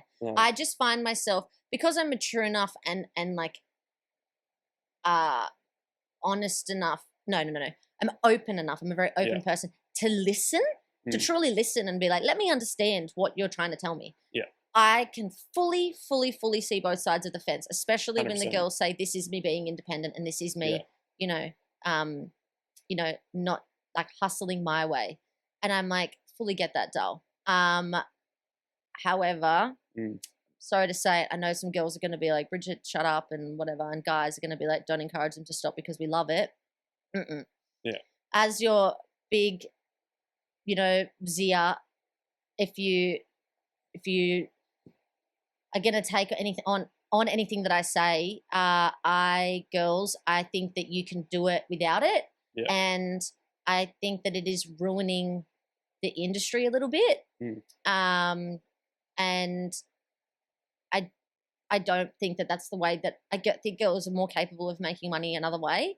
I recognize, you probably, every guy's got a dollar, got a buying out point. Yeah. So like a smart person would say to me, how much money do you have to be offered to take your clothes off? Like, that's the smart question. Okay. Because that's what it technically comes down to. If you ask any bloke, if a bloke could do OnlyFans and be successful, there are exceptions out there. Yeah. But if a bloke could go swing his dick for cash, he would do it in an instant. But no one's paying for dick. Unless you're that one-on-one. Like. Yeah. And so the real question is, how much money does Bridget have to be offered to do it? And I don't give a hell. I don't care if no one believes me. There's no amount of money in the world. Yeah. if they were like, what if I let you retire tomorrow with everything? I'd be like, the money's going to feel better when I earn it. Yeah. Like my way. It's a no from me. And lastly, like, I feel like I'm really offending people. Oh, podcasting is scary. Lastly, the but thing you're never is, going to make everyone happy. no, That's I'm a never problem. going to make everyone happy. You're so right. But lastly, the thing is like, oh, hang on. What was I going to say? We can cut all this bit out because I'm forgetting. Can we actually do that? Can you cut bits out? Yeah, we can cut it out. Oh. Yeah. You'll probably listen to it back later and you go, no, we're not cutting that. Yeah. Let's just be real. Keep going. Yeah, don't cut it. Yeah, I think I was just going to, oh, shit. Yep. Definitely cut all this out and hit the mic. I think I was just going to say something like, it's not for me. Money to me feels better and you do better with it. Traditionally earned. Yeah, earned in like living out a dream that requires you to keep your clothes on. And I'm not about it. Yeah. I really wish I could remember what I was going to say. When I remember it, I'll... Like in a similar way, like you're essentially, if you're a bloke buying an OnlyFans, you're buying something to get a bit of content. Whereas, say someone like yourself, you're creating content online where it's, entertainment and people, whether it makes someone's day happier or whatever it might be. You then in that video somewhere might go, hey, we've got new merchandise out or something like that. Buy this product. Mm-hmm. You're saying, here's our link to our shop. Mm-hmm. Buy this product that's a shirt for $15, $20, $30, whatever it might be. Mm-hmm. That person at the end of the day, for the rest of their life that they keep that shirt, they've got a physical product that they're going to keep, they're going to cherish. That isn't a photo of someone naked online. But yeah, yep. No, I do get that. But I'm also a bit funny.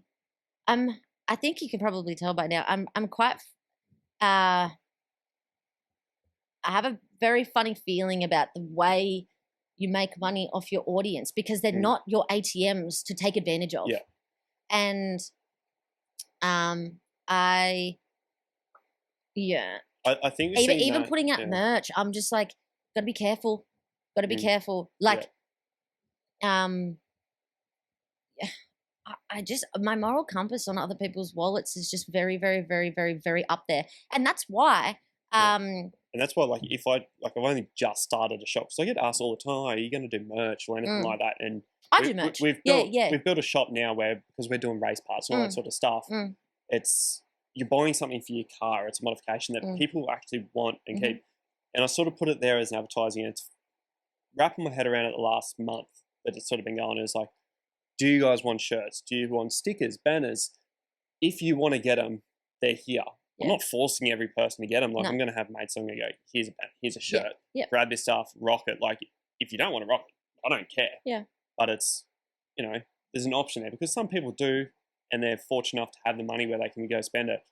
There are people out there that, if that $15 is the difference between them getting a pie and a coffee in the morning or them getting a shirt, I respect the hell out of it. But you've got to eat. You've got to still live your life. Yeah, for sure. Enjoy. So you just don't want it. You don't want to take. Tricky. You don't want to take advantage of it, and just have respect for, like. I just think I'm just quite protective of the audience and them buying gear, car gear, because I've influenced them to do it. Same with merch. Yeah. If you want to have that, it's not a necessity. It's like a luxury. And if you want to do it and you want to have the luxury, it better be a good quality luxury and it better have love be put into it and, truly be your brand and have some love behind it. I just don't think that OnlyFans has love behind it. I just think it's men will buy it, this will work. And I just don't like it. It's not for me. It's not for me. Yeah. I have to disclaimer it and just say, I personally have girlfriends that do OnlyFans. I've got plenty of friends that do it. And they are the best, kindest people. You can go party with them and it does not matter what their job is. Like, we hang out, we don't care what each other's job is. You're a genuinely good person. And there are those people. But that's how I've been able to develop this perspective because I've unpacked it with my girl and guy friends that are are for it and are against it. Yeah. And whatever somebody wants to do to make their living, at the end of the day, it's not my life and I don't care. Yeah. But I'm just a little bit protective. Maybe it's just in the Italianness. I don't know. It's also your brand. You've built a reputation where you're trying to, I wouldn't say you're trying to be that role model. You are that role model for girls to show them a path that's out of the ordinary. Yeah. And like I was saying before, I really live what I live what say. you preach, live what I preach. Yeah, that's the saying. You know, there's been opportunities, and like I'll just be honest, there's been opportunities when I was starting YouTube where I did not accept financial help from my ex-boyfriend or even my current boyfriend. Or certain, like, even getting my car built. Yeah. And getting assistance from the boyfriend. There's nothing wrong with your boyfriend giving you a hand. It's like I sort of say, if you need your hair cut and your partner's a hairdresser, who's going to cut your hair? Exactly. Yeah, or you need legal advice and your partner's a lawyer. Of course, that's what partners do, is that you help each other out. Yeah. But my entire brand is about encouraging girls and guys to not need anybody to live the life that I live. Yeah. Right? And I would be a hypocrite if I was having, you know, my partner building my car. Yeah. Or giving me money. You know, like I've got to do it my way. And maybe I'm the idiot, right? Yeah. Maybe my career would be so much further along, and maybe my cars would be so much better, and I would have had newer cars sooner and whatever, if I accepted the help from the men around me that offered it to me. But no, I'm sorry. It's not me. When I'm old and I'm looking back, I'm going to be like, you know, you did that, Bridge. Like, I'm proud. 50-year-old me would be proud of me. And I've just said no to help. And all due respect from the boys that have wanted to help, I just have said thank you, but I've got to do it myself. It might mean that my path is a little bit slower. I understand it. And I've been in a similar situation. Not to the same extent, but I started off with a four-wheel drive. Did not know how to service it. Did not know how to look after it. Any of that. Fortunately, I've got really good mates around me that are mechanics, so-called bush mechanics that have just taught themselves as well. And that's where I am now, is I'm a bush mechanic. I've had stuff that I've learnt through YouTube, especially, and like I did a trip to the Territory. I lived in the Territory for a year. Like that'd be 5-6 years ago. Yeah. And I got to, it was probably 4 hours out of Townsville. Oh no, sorry, 4 hours out of Rocky. Yep. And bang, wheel bearing gone on the side of the highway. Oh, that sucks. Like, yeah, right. I had the spares. Like I knew this car enough. It was a shitbox, but it was a fucking awesome car. I loved it. But I had the spares. I fixed it. I knew just enough from watching people, helping people, that I'd done it. And now it's just a casual thing that I can do. Like I've done it so many times and used to it. But I now save myself money from mechanics. I know exactly what the work's been done. I know if something fucks up, it's my fault and where I've gone wrong. And I never used to just even service my car. Like, so I'm talking oils, any like engine oils, stuff like that, because I was just freaked out about the fact of it's a motor. Now I'm comfortable doing it, but I've learnt so much from mates that have done it, shown me the correct and wrong ways. And I know I just did a service on my car yesterday, and I was like, you know what, fuck it, I'm just gonna put the phone on. It's probably gonna be, I was gonna put it on YouTube, but I was like, no, it's just gonna be an Instagram reel, little bits and pieces. But there's one thing that I've nearly fucked up before on a 79 series is there's a little cage in the oil filter. If you don't put that cage back in, it collapses the oil filter, starves the motor, and it blows up with like that. Oh. Crazy. Yep. And it's so simple for that little cage to pop out. I was just like, add that in there. Like, because a lot of people are conscious of it now. Like, it's happened. But there's just little things like that and how I do my stuff. And it's like, if it's going to help someone. If it's going to help someone for sure. And you know what does help someone? If I'm in a unique position where I have the power of the edit in what goes out. Yeah. If I were to make a mistake doing something mechanical or even driving, and this has happened, a great example of it is one time I had a lot of anxiety. I was really nervous. Olivia from This Is Living, you know who This Is Living is? Tommy and Liv. So like 10 out of... She's got a new job now. Yeah, new job. Well, Yeah. no. She's still this as live-in. Yeah, right? she's but she's just a part. Yeah, for sure. There's been so much involvement. She's killing it. Like massive shout out to Olivia. I've known Olivia since I was in year 7. We were in the same school and They've raised just together. put out their first video with her. Yeah. The car comparison. Yeah. Yeah, I watched it. She killed it. Yeah. I knew she would. She's of course she good did. on camera though. Yeah, for sure. Anyhow, Olivia and I were going traveling in the outback. Yeah. And I wasn't supposed to go. She was supposed to go. Because it was a bucket list of hers. And she'd come to me and she was like any, great mate, is like, Bridge, do you mind just like helping me put together a bit of an itinerary where I should camp, what I should do? Because I've never gone traveling solo on my own. I'm going all the way to the Northern Territory and I'm like kind of nervous. And I was like, of course, I've done it like 6 times. I got you. Yeah. Go over to a house and we started unpacking it. And she was saying to me, I know that we're segueing a bit, but this is just a cool story. She was saying to me, I really want to take my dog. She's a hunter. Yeah. I really want to take my dog. I feel safer if I take my dog. And me knowing where she was going and what she was facing and the heat out there and the extent of what was going to happen, I was really, really encouraging her and saying that your trip will actually be quite tarnished if you take a dog in this circumstance. Especially in the territory. In the territory. And a lot of people forget up there, like completely off topic again. Yep. You take a dog up there, my dog wants to run straight to the water. Yep. You do that up there, problem. Croc. Yeah, problem, for sure. So Olivia, I'm encouraging her not to take her dog, and she wanted to take her dog, understandably, because it would make her feel safer. Yeah. And like, I fully get that. And then there's me being like, no. Like, I promise you your trip will be better if you don't take the dog. Yeah. You are your own safety. You got this. Anyway, after a big conversation, she turned around and she was like, I really want to drive it. Fine, I won't take my dog. I want to drive it myself, though. Like, I want to take my car, her old car. I want to drive it myself, but maybe could you just shadow me? And that was a really cool, no one's ever asked me to do that before. Basically, drive behind me, let me do all the driving, all the 4 driving tracks that we're going to do, let me do everything first. Yeah. But if I run into an issue, you're my support car. Yeah. I get that now. It's like having a camera car. At the time, I was like, that's unusual, but now this is just a friend's trip. We're doing our own trip together, but separately. Yeah, because she really wanted to earn that. Yeah. And I was like, I'll do that for you. Yeah. When do you want to leave? And she was like, I think it was like a week or like 2 weeks. And I was like, shit, right? Yeah. My car was not ready. And I was like, oh, okay, like, I'll be ready. And so I pushed and pushed and pushed. And I said to her, I was like, can I put this on YouTube? I think this is going to be pretty epic, Yeah. And she was like, yeah, of course. She wasn't doing YouTube at the time. I think this would have been the trip. I think she probably had a headache by the end of the trip.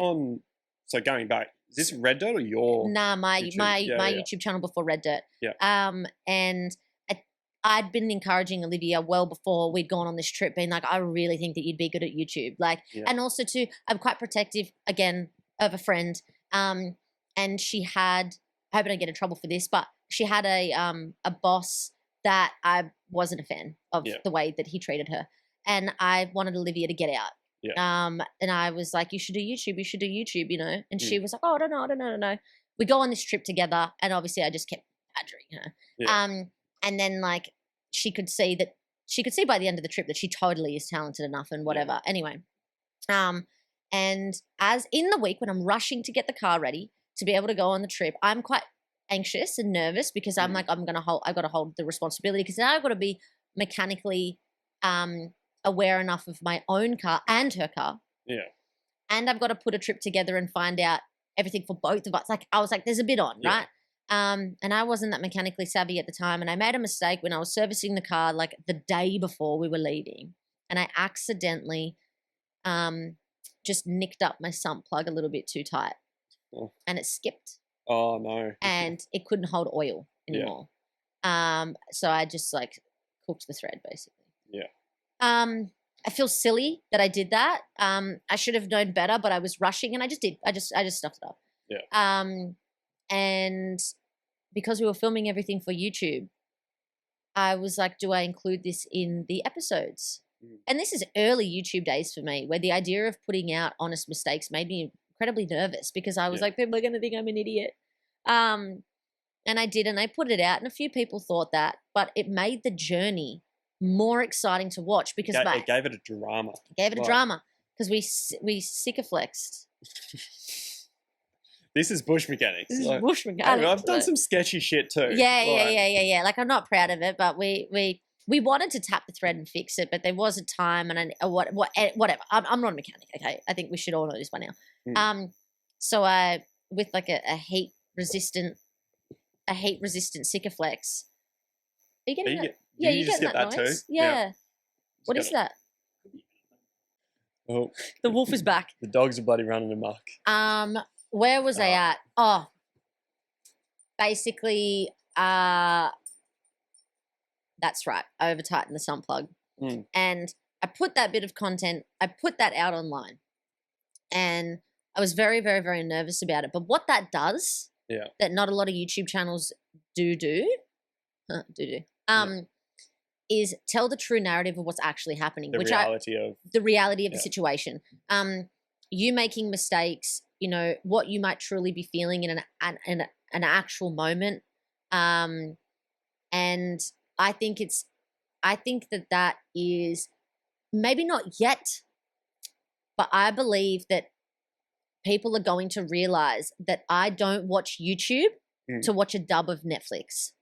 No. I don't want to watch a pre-scripted. Did you catch that noise? No. Oh. I don't want to watch a scripted, you know, untrue narrative of what actually happened. I want to see real people do real stuff. Yeah. And showing the mistakes is how you get there. Yeah. And I think that it gives people the ability to know that it doesn't always go perfectly. But that doesn't mean that you should not go on that trip or not plan or not save or not try. Tell the truth and we can all relate. We can all relate because we've all done it, you know? Yeah. It's a weird one because trying to put it in like something like we can realize and relate to is I've done trips where I've blown a tire off the bead, I've broken a diff or snapped a tail shaft or an axle, and I'm spewing because like it was a little while ago now, but me, Tommy and Mitch went out in the bush, we filmed a video, and 5 meters into the first track, smash, I just blew a CV. I was like, you're kidding me. Solid axle cruiser, blew a CV, like simplest track. The boys had just gone straight up. Wow. I was like, out of everything, I was like, just shock loaded it, heavy tires, bang. I was like, I should have known better. Keep going. I'm like, it's just a hub. It won't be a big deal. We'll sort it out. Then I find out, all right, so rear locker's not working. So that's put me into the shit. Yep. Front locker's still working. Broken axle in the front, so I'm technically like 2-wheel drive, and it was just a shit show. And then my hub breaks. I'm like, fuck. But I was just like, Tommy's like, what do we do? Do we just stop filming and fix it on our hands? I was like, bro, if you're cool, let's just send it. I said, I'm going to put this thing in 2-wheel drive and we're just going to keep going. It was a funnest video. Like, of course. But I was like, it didn't stop me. I still made it there, but I put a lot more strain on the car being under pressure more. But I was like, shit happens. I said, it's just a hub. It's just an axle. I'll get it fixed. Not a big deal. It's just like, you know, some people portray it like, oh, we've got to hide that that's happened. Like, and we've seen it with a lot of other big name YouTubers out there. I was just about to say, you know why it's hidden. Why do you think it's hidden? Brands, reputation. Yeah, I always find it interesting, especially asking someone like you, like why hide it? Why something that is so important, like it's literally my content style is tell the true narrative and you know, real narrative, real adventure with real meaning is like sort of my mantra. Like I don't put that out. I don't tell anybody that. I don't want to give all my tricks away, but that gives it away. It's like a real narrative, real adventure with real meaning. Why if that's my whole frame of content type, is it so hidden from someone else, do you reckon? Yeah, it's weird. Do you reckon you know why? Like not really, but is it being judged? Like, oh, yeah, like what? Like hurt the ego, maybe for sure. Yeah.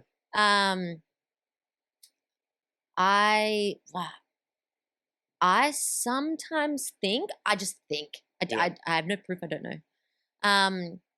But just for the sake of the topic, I think that it is for money. Yeah, right. Because if I'll put it this way, it wouldn't look too good if my well, I could get myself in trouble here, but this is just what I think. Imagine if I was right, though. Yeah. But I just think that it's more profitable not to show gear breaking down. Yeah. Um, On the other side of that, it gets a lot more attention when it does. True, That's but the something- return on investment for a brand is not there.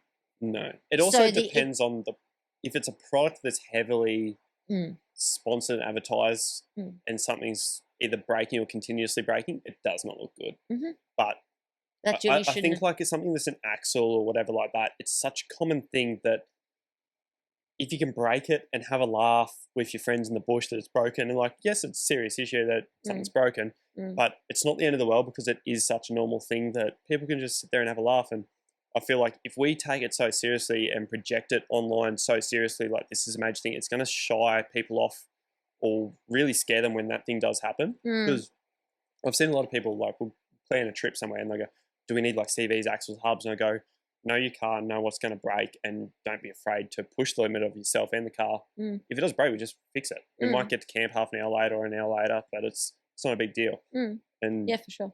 I see it as that, but there's different circumstances where, like, if you do break something and it's a repetitive thing of a brand that you're heavily promoting, it's not the best. Yeah, that's where I think that there's the protection of, but that's where it comes into your choice in sponsorship deals, is that you can take a sponsorship deal that might be worth, like I would know that a sponsorship deal that is incredibly scripted is probably worth more money. Whereas a sponsorship deal where you're like, can I just use it and tell everybody what I think about it and show it warts and all? They'll be like, yeah, that's cool, but it's only worth this much. Yeah. I'm not saying all brands are like that, but I'm sure that they're out there. I've heard. It's just I've been sponsored by the same brands for such a long enough period of time now loyalty. that I haven't really been able to sort of like, I haven't really chopped and changed. There has been changes, like I'm not neglectful of saying that. Like there's been people that I've walked from and all that. But I think that might be why. I think that might be why. But I've got to be like, I can't sit here and say that every single person that is a supporter of the show is the same supporter of the show as the very beginning. That's quite literally by definition impossible. I didn't own Red Dirt once upon a time. Yeah. You know? And yeah, that's what I think. Yeah. It's a weird subject though, isn't it? Because everyone's going to have, especially for us, our content. You don't want to have that known for your content either. Like you're pushing a narrative in your own content. And it's, I think Mac and TJ do a really good job of just keeping it real. And like, you look at what Mac's just done to the Cruiser. He owned up to it. Like there could have been so much speculation if someone put out a photo of, oh, his diff bent. He said, yeah, I jumped it. I jumped it way too hard and I bent something. I guarantee less people are going to go out and jump their Cruiser because they think, oh, we're going to break a housing or bend a housing, but it's pretty well known that anyone that has 79 is those housings are pretty weak. So it's, but he does a really good job. Whatever car it is, like he scratches up or rips a bumper off, or I don't know, like example of anything, they just keep it as it is. That happened, we fucked up, we fix it, we try again, and it's for sure. And there are that's the YouTube that I consume is the ones that they're like, this happened, this is how we fixed it. This happened, this is how we got through it. Again, YouTube to me is meant to be real people doing real stuff. Show me the real story. And I genuinely just find that so entertaining. It's like comparing a movie to Big Brother. Yeah. It's like one is just watching people do what they do and see what unfolds. That's what forward driving content I reckon should be, is like people just go on their adventure and see what happens. And you can have your storyline and your visions and stuff like that, but we want to know how the gear goes and we want to know what the adventure really was like. Was it worth going there? You know? And that's why we put out so many episodes one winter season that it was raining all the time. Because it did just rain all the time. You can't plan and prepare for Yeah, Mother we could have Nature. not posted and then just waited until it was all sunshines and rainbows. But I was like, we really want to drive this track. It's Yeah. raining. It's probably going to make it incredibly impossible for Bridget to do it, but you're going to learn today. And I did. Yeah. Like, and you just get out there and you just do it. You know, I don't want anybody to be turned away because the weather's not perfect. You know, and trust in your gear. It's funny because like you say that, and sometimes you just plan a trip that, like I did a trip about this time last year, and it was not a planned trip. Like it was just like, hey, we're going over to Morton. And it was just like, for me, it was last minute. Everyone else was planned. Went, and it just pissed down the whole time. That was when those big storms were happening about a year ago. Yeah. Like, it is what it is. But I'm Yeah. not going to sit there in a gazebo all day and make shit of it. Yeah. It was jump on the jet skis. You're going to get wet anyway. Yeah. Jump on the tube. You're going to get wet Yeah. anyway. Go out and run amok wherever you are. Yeah. Like, and you just enjoy it for what it is. Like, you don't let it get you down on. And you just, it was almost one of those things like, at the time, if I was filming, it would have been a sick episode to film because it's not, oh no, it's raining. It's, oh, it's raining. What can we do? Yeah. It's, how can you change it up? Like, because if it wasn't raining, we'd been so much different. Yeah, absolutely. I actually really, I really don't mind when it rains on wheeling episodes. It makes it fun. Yeah, it does, doesn't it? Touring episodes kind of annoying. Yeah. Because I'm like, but wheeling episodes, I'm like, it's sick. Yeah. I think the episode's cool. I think it makes it real tough. Like, how many times have you driven a track that you're like, oh, the track's easy, and then you go and drive the track in the rain, and you're like, I can't. It's impossible. It's impossible. Yeah. And Glasshouse is a really good example of that. Yeah. Yeah. Yep. Absolutely. And I'm sure there's places down where you come from, like Coughs and all that. Like, I got a few mates down there, and they just go, when it rains, we go wheeling. I'm like, why? He's like, because we've all done it in the dry, and it's not a challenge. When you go out in the wet and you're talking very similar, let's just say comp trucks, very similar trucks, the only difference is tyres and driver. It's interesting to see where stuff goes. But when it's dry, there is heaps of factors that just go into when it's a dry track. Everyone can drive it. Yep. But when it's wet, it comes down to the two main things: how good's your traction? Yeah. And who's the driver? Yep, absolutely. And it's skill. That's absolutely. Yeah. It sort of like defines the men from the boys a bit, doesn't it? And no, I completely do agree with you. But that's just it. You know, we can go on and on and on about it for ages about tell the true story. It's what people are craving to see, I think, anyway. Yeah. So that's just what I'll keep doing. And you know, why would I ever want to watch something? Why would I ever want to put out something that I wouldn't watch? Yeah. You know, exactly. Yeah. Like it's just as simple as that. And I think, I'm sure a lot of people that watch content, they're watching stuff that relates to them or gives them some part of an enjoyment that they can take and use in their life. I completely agree. Yeah. I completely agree. It's so hard to put that into an example of something. Yep. But I watch someone's content because of things that I watch a lot of American content. That's the best way to put it. And there's Diesel Brothers and Seaboys TV. I saw Whistle and Diesel on your computer when you opened it up before. Oh, I love that shit. Yeah. But it's just like, he wants to be rowdy and have fun and fuck around. Yeah. It's like, who doesn't want to do that? Can't do that in Australia, though. Because what's the same from, like the tall poppy syndrome? Yeah. Everyone just puts you down, like, oh, you're making too much money and fucking all that shit. Yeah. But then it's like, the boys like the Diesel Brothers, they go out, they do recoveries, they're helping people, they're doing really nice things. Same as like Mr. Beast, all that. And they're just getting like, in a way, praise for it. But I'm not sure if you've seen not too long ago, Mr. Beast did like 100 wells in Africa or somewhere. And he got grilled for it. He got fucking shit on for it. It's like, motherfucker, you tell me how many wells you've gone and put in Africa. Have you seen where they were trying to cancel him for healing 1,000 or 100 blind people? Yeah, same thing. And it was like, you're using people's disability for your own content. It's like that content paid for him to be able to do that. He doesn't. He helps people's lives. The misconception is he doesn't take that money for himself. I know. But it's crazy. I know. But I really do look up to Mr. Beast. Not obviously the content that he puts out. Well, the content that he puts out, I love because you can feel it. Yeah. You know. And I love content, like I said, with real meaning. And a lot of his stuff is like real heartfelt. Absolutely. Yeah. And well, Mr. Beast's gotten it right because, like, put it this way: you don't get 200 million subscribers for sure doing how do you get 200 million subscribers? Right. So he's doing something right. He's doing something right, and I reckon what it is the reason why you subscribe to a full driving YouTube channel is because you care about full driving. Yeah. Right. Not everybody cares about full driving. No. So the hope is to get anybody that cares about full driving to come and watch a show. Yeah. But that's not what every single person in the world has in common. Yeah. What does every single person in the world have in common? Life. And emotion. Yeah. And when Mr. Beast makes videos that tinker on emotion, whether it's suspense or people, a life-changing amount of money. Yeah. And crazy money. people going way out of their comfort zone to be able to try to get the money. Yeah. And so much so that you can feel it, that I think that he's done a really good job of his content frame. Yeah.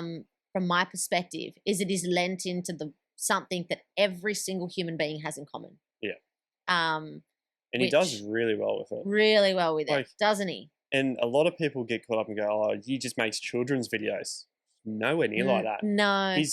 But he's got that real sort of cartoon characteristic to those videos. Yep. Like, you could go back through and watch all these videos and go, the shit he's doing, people have thought about doing. Yep. They just never had the time, the money, the guts to do it. Absolutely. For anybody that doesn't know who Mr. Beast is, just by the way, he's the biggest YouTuber in the world. Easily. Yeah. Yeah. The biggest YouTuber in the world. So that's why we're talking about him, because it's like, if you're going to take a note out of his book. Yeah.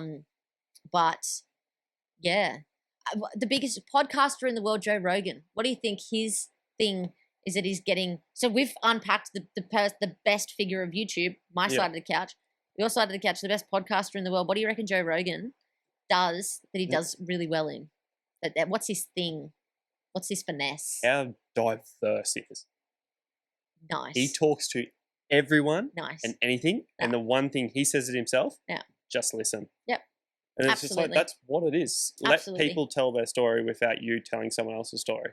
Absolutely, for sure. And the proof is in who is second. I'll tell you who's second. Her name's Alex Cooper. I know she has the podcast Call Her Daddy. She's second to Joe Rogan. She's got the second biggest podcast in the world. I hope I'm right in saying that she's currently second. I'm pretty sure she is. Probably. There is some massive names out there. Yep. Yeah. And what is her thing is that she is the ultimate female brand. Yeah. Well, ultimate. I'm sure you remember when they were, like, the last time I listened to them, it was Call Her Daddy. Yeah. It was their podcast with Alex and Sophia. Yeah. And if you're a bloke and you haven't listened to that podcast, go listen, because you're going to learn some shit. Yeah, you get a little bit chumped. Yeah. At the same time. If you're a bloke and you've listened to that podcast and you go up to a girl and say, "Call her daddy," they'll know. They're going to know what the fuck you're talking about. And that's it. So if you're going to compare Joe Rogan to Alex Cooper, number 1 podcast in the world, number 2 podcast in the world, Joe Rogan's diverse to everyone. It's completely gender neutral. Alex Cooper is appealing to boys and girls, but definitely girls. So she has every single girl in the world, almost, if you're the right age, you're not a baby, but knows she's grabbed the entire gender. She's gone for a gender and she's collected the gender. Yeah. But Joe Rogan hasn't lent into a gender type. He's gone to everybody, which is why he's able to be first. And she'll never be able to be first because there's more, like, there's not more girls than boys. You get what I'm trying to get at? Yeah. But I think this is something about me that people find a bit that they don't know until they meet me is how strategic and calculated and how much of a businesswoman I really am. Yeah. And I've gotten to see that as well, which is you don't expect, because you don't see people like that through the TV stuff. or the computer. You don't see them sitting behind a computer making phone calls hours on hours a day. Absolutely. And like the strategy that behind the scenes that Red Dirt runs now, and even more so me when I was independent and on my own, is it's very strategic. It's very calculated. It's very thought through. It's incredibly thought through before it's released. And there's so much more investment than what people realize. Like, you know, yes, I'm sponsored. Yes, we sell merch. Yes, the show is growing and growing, and like I'm so proud of it. But that money's not in my pocket. Yeah. It's on the brand. Yeah. It's investing back to content, trips. Constantly. You've got filmers, absolutely. editors, I just bought, you know, new cars, brought on more staff. The team is bigger than what people get to know. And I'm really humble. If I was to take a wild guess now and go, who's Red Dirt? I go, it was you, Bree, Brody, and what's the other one? Troy. Troy Staines. Yeah. Shout out Troy Staines. Shout out Troy. Such a good bloke. But have you met him? No. Oh, okay. Never met Troy or Brody, actually. I've never met him. They're just camera. Troy's just a camera. Well, not just a camera guy, an incredibly talented camera guy behind the scenes. But that's how the show is able to look the way that it does because he's very good. So same with Brody. So the difference in what you described just now is there's actually more people in the team than what you get to know because the names don't get said. You know, there is some really important people behind the scenes. And like for their own privacy, I won't say, but like the team energy and the morale to make it great. It's not just coming from me. Like, yeah, maybe I'm leading it but really I'm just the cheerleader and to have everybody firing on all cylinders. And the crux of what my job has to do is, yes, like lead the team, but create. I have to be the creator and the host and the businesswoman and be the one that takes all the risk because they have kids. They can't not get paid. So, and I just invest everything and everything and everything back into the brand, whether it's make the merch, not be, you know, intermediate, that medium level. I want the top shelf, absolute premium of the entire collection. Pull the merch down, reassess everything, save up, and then make sure that it is absolutely top tier. Better cameras, you know, just investing and investing and investing to push it, get to more shows, get to WA, like go further. Don't just run up and down the East Coast like the show, you know, got into the trap of once doing because it's so hard to navigate everything. Go further, buy more cars. There's more cars now than ever before. And that's what the money is definitely not in my pocket, not at all. Like I just take home enough to make sure that my dog is happy. Mr. Bob Marley. Bob Marley. That my dog is happy, that I'm happy. One day I would like to let the rewards of the show spread towards my family. I would love to do that one day, but that day is not anytime soon. I'll just keep throwing it on it and on it and on it because I believe in it and I know what it's capable of. Someone just needs to make the sacrifice and that person will be me. And Brody's still the editor, so the changes we're sort of going in that direction, aren't we? Actually, what? The more I talk about Red Dirt, I sort of realize that I'm looking at the questions on the computer screen that you're moving towards, and I'm like, there's that one big question. The question on everybody's lips is, what happened to Bree and Bridget? Yeah. Is that camera stop? I think so. You're gonna just chuck another battery. Check it. Yeah. Okay. It always stops in such a pivotal moment. Where was I at? I'm an incredibly calculated person. I'm very thoughtful and thought through. Anyone that knows me knows that. And my heart, I mean that, really, really, really thinks about the audience. And then the information that I'm getting, you know, from Bree as a friend of what she wanted to go and do with her future. Taking all of that on, someone else's wants and needs, and my heart to the audience, and then my calculation. I made a business decision. As a woman, I made a business decision because I wanted to help her get what she was wanting for her future. And as a business person, I want to morally align with all of the decisions and actions that the brand does. So this is the best way going forward. And the full stop to that whole thing is really just let the content speak for itself. Go watch both shows and then decide which one you want to watch forever. Everyone at Red Dirt is so excited about the future. And I wish I could click forward 6 more months so that everybody can see what I have the privilege of knowing I've seen in my head of what we've captured. And I can't wait, and I won't stop until the brand is double its size so that I can know whether it's egotistical or just the success, the measure of success that I want is for the business and the brand. When the brand is double its size, then I don't think that there's any question on You needed her to do this, or Correct. it was someone else helping you reach that. Yeah, I can do it whether Yep. I'm here with 10 people or myself. Yep, absolutely. Absolutely. And then that sort of brings in the question, you know, when I put that poll up on Instagram for the questions for people to ask for me to come on this pod, but people saying, tell us about The Apprentice. Tell us about The Apprentice. Yeah. And I understand this is a really opportune time when we've said that Bree's leaving, you know, you think that we're dubbing in some apprentice to replace Bree. That's not the case. This is actually the really exciting part, right? Yeah. I've known, again, being the owner of the brand, I've known for a really long time, way longer than anybody realizes, that this was coming. And prior to that, I had met Nas. Yeah. And she was just a friend, but I saw a lot of talent in her, like 18 months ago. Yeah. And about a year ago, I said to her, I think that you're a little cracker. Like, I can see something in you that I saw in myself. Yeah. I do not want to throw you online like immediately. I didn't have the privilege of, you know, Tommy from Explore, right? Yeah. Where I'm envious of Matt from Explore Life is that Tommy was a little YouTuber before. So Matt could be like, I see talent in you, and it's proven talent. Like, I think you're a little cracker. Come on in to the brand. Grab someone and just put them in. Exacerbate, like, is that the right word? Like, just accelerate the shit out of it. Yeah, for sure. Give them the big microphone because I think that they're great.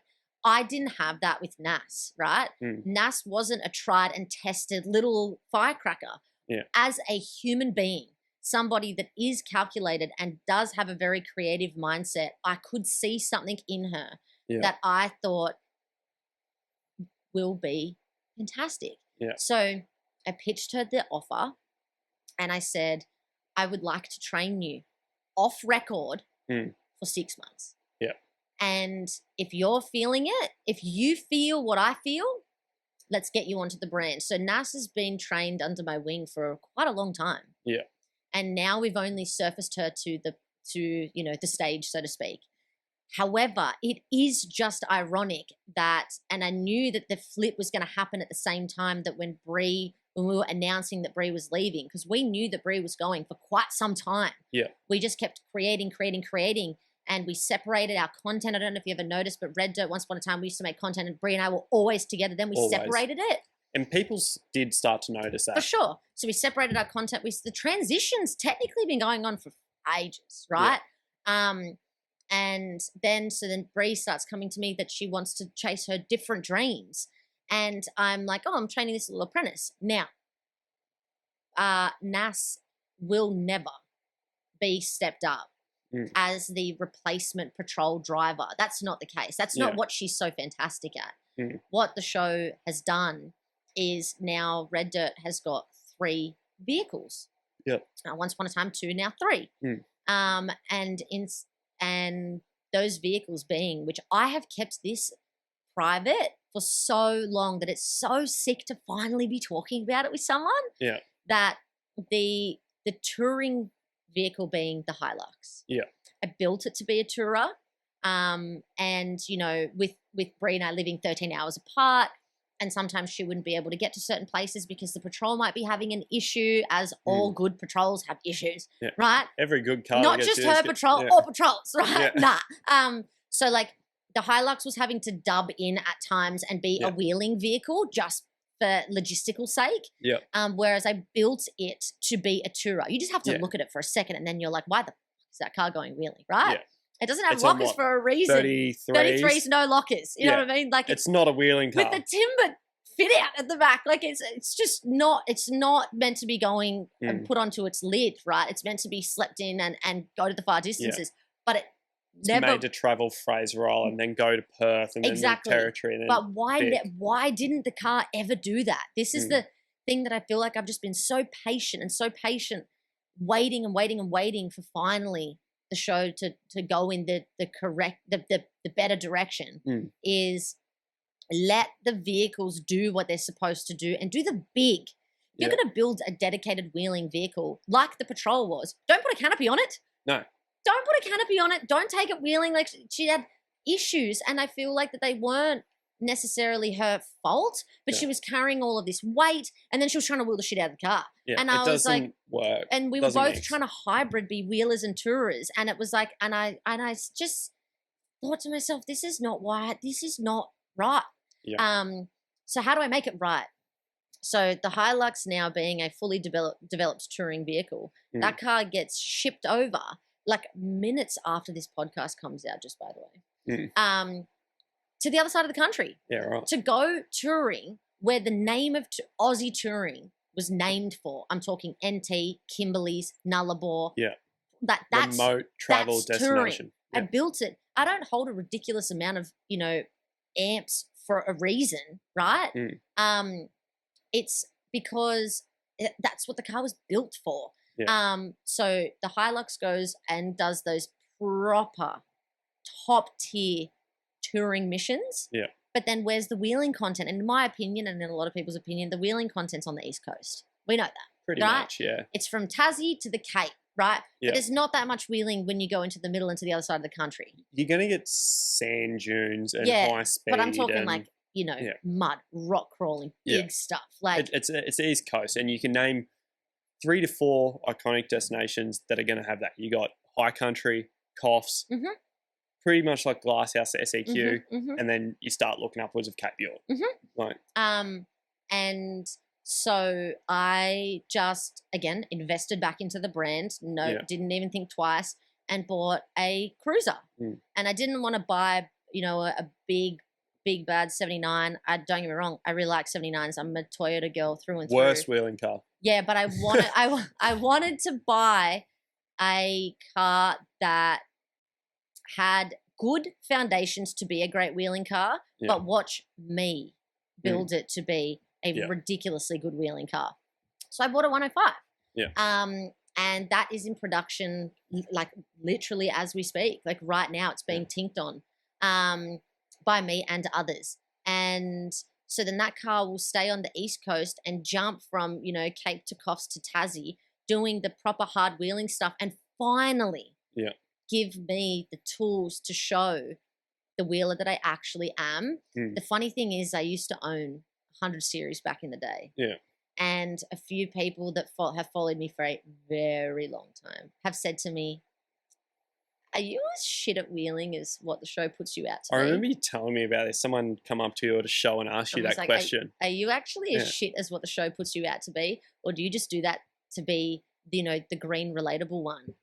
And I can't even answer it. Why don't we just see me drive? Why don't we just see me drive a car that's got the right tools for the job? Yeah. And also, I think it's a little bit of a little bit of a sneak peek to it that, I drove Bree's car quite a few times and how'd that go, So it's put me into a vessel that can do it. And then it just does come down to how it was built and how well you can pick a line and how big are your balls. And also knowing your car. For sure. So, and why do you think I bought a 105? Because I learned to wheel in a 105. You want to see me be my most talented and drive shit that people are like, what the how did that girl that's just the little Hilux driver drive that?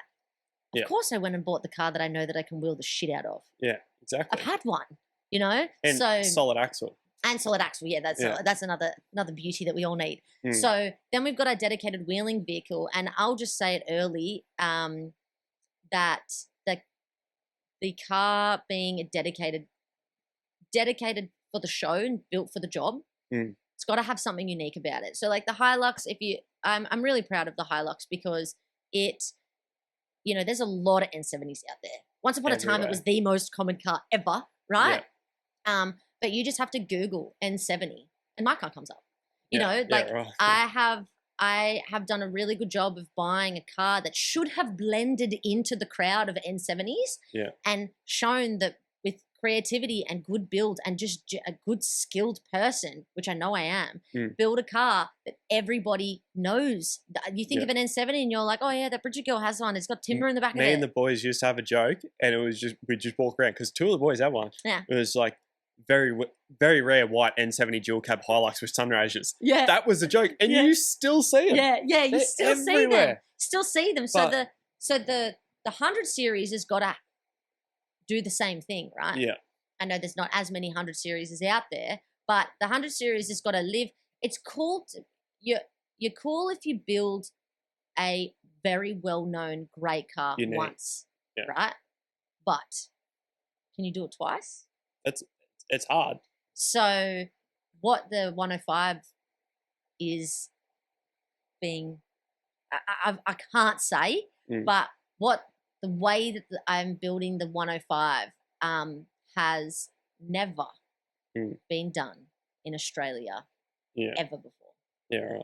So I will be and you first. still won't even tell me this. I won't even tell you. I can't tell you. So and that's just the thing. It's like, and then there's the third car, which is the apprentice's car, which is you said it before. I kind of had to keep a giggle inside. Is that car we call the Weekend Warrior? Yeah. Where it is built the perfect car that you should take to work on Monday. Yeah. But perfectly fine to go up Dump the beach. Tools Friday, hook on the jet ski, and let's go. 100%. You know, the most common, driver in the industry, when you look at the industry as a whole, the common denominator is the car that goes to work and goes adventuring on the weekend. Yeah. It is the people that go on the big weekend sends or the long weekend send, and the show should have a car for that. So we got one. Yeah. And, I'll drive the Weekend Warrior, don't get me wrong. But I think I'm really going to put my teeth into driving touring that makes people sit down and go, oh, shit, that was a mission that girl did alone as well. And wheeling big stuff. And like almost with a little bit of frustration, but you're my mate, so I'll say this to you, even though everyone is listening. But how many unique and extremely individual and badass cars do I have to build? Or how many crazy touring missions do I have to go on and record them? Or how many times do I have to go down Gunshot or drive, Widow before everybody goes, you know what, that Bridget girl? Yeah. And I get it. As a woman, you got to do that little bit extra to gain respect. I know it. It's okay. But I think there's a little bit of that in like just male-dominated 4x4 wheeling. Yeah. Like people look at, there's a toxic side of the industry going, oh, you've got this sick, badass 79, like talking about myself. I've got a pretty cool, unique ute that I've built. I wanted something that did not look like something you can buy off the showroom floor. Yep. And people go, when's it doing Glasshouse? When's it doing this? Well, it's been to Glasshouse. It's been to Cape York. It's done all this stupid shit. It's been on its side twice. Love that. Like, I wheel the shit out of this thing. I trash it. Not everything's gone online because most of those trips I don't even film. I don't even have a camera out. Like, just enjoy it with mates. And there's always that stigma of going, oh, you don't wheel that car because it's not there for TikTok. Like, it's hard. It is hard. But do you think people are searching for that, like, I don't know, like gratitude, like appreciation for what's happening, what's being done. Like, where's the best build going? What are they doing with it? Are they actually using it? And I feel like we're copying a little bit of that now with myself and Andre with building that new racetrack. Yeah. People are like, oh, is it going to, like, there's so many unknowns because we haven't told anyone about it, like, to the level of what it is. Like, is it going to be road rego? Is it going to be what class racing? What's it going to be doing? And people just, it's such a new thing that people aren't really portraying online. It's absolutely. Like Patriot have done a good job with like, the race scene. I was literally just thinking, They've done a really good job of bringing in where to go from four-wheel drives to racing. But they're on such a high level that we're not competing with that. We're not trying to compete with that. We're not trying to copy them. We're bringing in a thing of, we're just a couple of blokes that's turned his on-road daily GQ patrol into a race truck. It's not buying a new race truck. It's bringing something in new. But people are going, why would you do that? Why wouldn't you do this setup? Why wouldn't you do this setup? And we've been confident enough to say, like, we've built the first Beams GQ in the world, which we might be wrong in saying that, but we believe that's it because no one else is driving around, because if someone was doing it already, it'd be fucking nuts. Yeah. In the States, there's Beams everywhere. Yeah. But in Australia, no one's doing it. Yeah. So why not do it anyway? I think, I'm glad that you brought this up, and I'm glad that you get it, because you do get it. So let's talk about some industry cars for a second. Yeah, I'm gonna force All segue right. us. So when you when a YouTuber is building a dedicated car for the channel, Yeah. it has got a level of expectation and uniqueness and pushing the limits that it needs. Yeah. And it's so many different types of car builds have been done over the years. Yeah. So many different types. That it's becoming really, really, really goddamn hard to do the next thing that hasn't been done before. Yeah. So it's getting to the point that people, massive shout out Sam Young, I love the shit out of you. People are trying to have 4-digit horsepower vehicles and can't get rego on them. Yeah. Right? Because the limit has gone so high that it's not going to be a roaded vehicle. You know, Exactly. Sam Isles, right, with his van cruiser, right? Yeah. So uniquely built and such an engineering, nightmare. I'm sure it was to put that together to have that be on the road. Yeah. And it's because it is the only car in the country that is that way. Yep. And Sam Young, massive respect had on him for pushing the limits too. Yeah. But when you push the limits, there's always going to be a consequence. Always a consequence. There always seems to be a consequence because there are Yeah. laws and there is safety and understandability. Like, of course, you know what I mean? Like, if your car's And unsafe, like it probably anyone should in be on their the road. right mind, like we would not go put that race truck that we're building on the road. Of course. It's a fucking stupid Of course, idea. of And like- course. And I fully get that.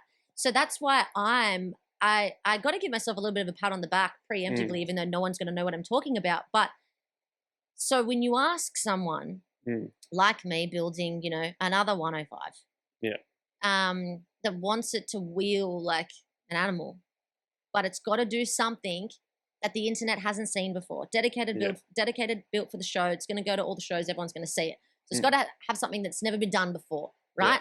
Something unique. Yeah. I am the idiot that's like, I've got to not only do something unique, I've got to do something that's never been done in Australia yet. Yeah. I'm an idiot for setting that expectation on myself. Yeah.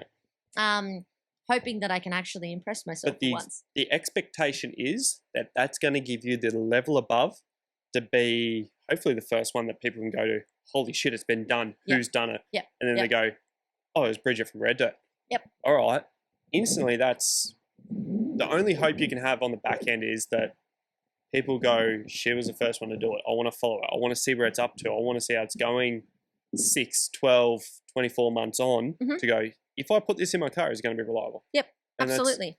That's where it all comes to. Absolutely. And I recognize what I'm going to do. I don't encourage anyone to do. I will just be doing it just to entertain the audience. Yeah. But like, I don't encourage anybody to do it because I've had to go overseas and it's quite expensive and it's very logistically hard to do. And you do need to know a lot and you do need to, there's so many moving parts to make what I'm going to do actually work. Literally. But I just have really, really, really high expectations for myself. Like, takes a lot for me to even sit myself down and go, I did that, Yeah. And I'm hoping that I think I just find myself a little bit frustrated sometimes in the industry. If I can just be really honest, like all of us sitting here having a chat together, that I know that the online space has obviously got negativity in it. Like, I know that. Like, you've had negativity, I've had negativity. Everybody's seen it. Like, it just happens. Yeah. But I just have this chip on my shoulder and maybe I need to get over it. So like, if you're listening to this and you have any advice, like, please tell me, or you have experience in it, because I'm still trying to process it. But I just really feel like that the girls have got to do a lot to gain a little respect. Oh yeah, I've seen that. Yeah, a lot to gain a little, and I know that respect isn't just thrusted upon the boys. Like, the boys have to go out there and earn it as well, right? Like it, but I don't know. I don't know if my perspective is wrong, but I just feel like the girls just have it quite hard. Yeah, I see exactly where you're coming from, because us, like, blokes, we go out to an event or whatever it is, well, you don't give a fuck who you are, what you're doing. Like last night, I met a few boys I'd never met before, but because we're such like a mutual group that someone knew someone of someone and blah, blah, blah. You don't necessarily prove yourself. You just get along and hope you get along, and then that's it. And you either like them or you know. Sorry to interrupt this episode, guys. This is it for part 1 with Bridget. If you want to stay tuned for part 2, it'll be out the following Monday, the 8th of January. Stay tuned to enjoy. Thank you, legends. See ya.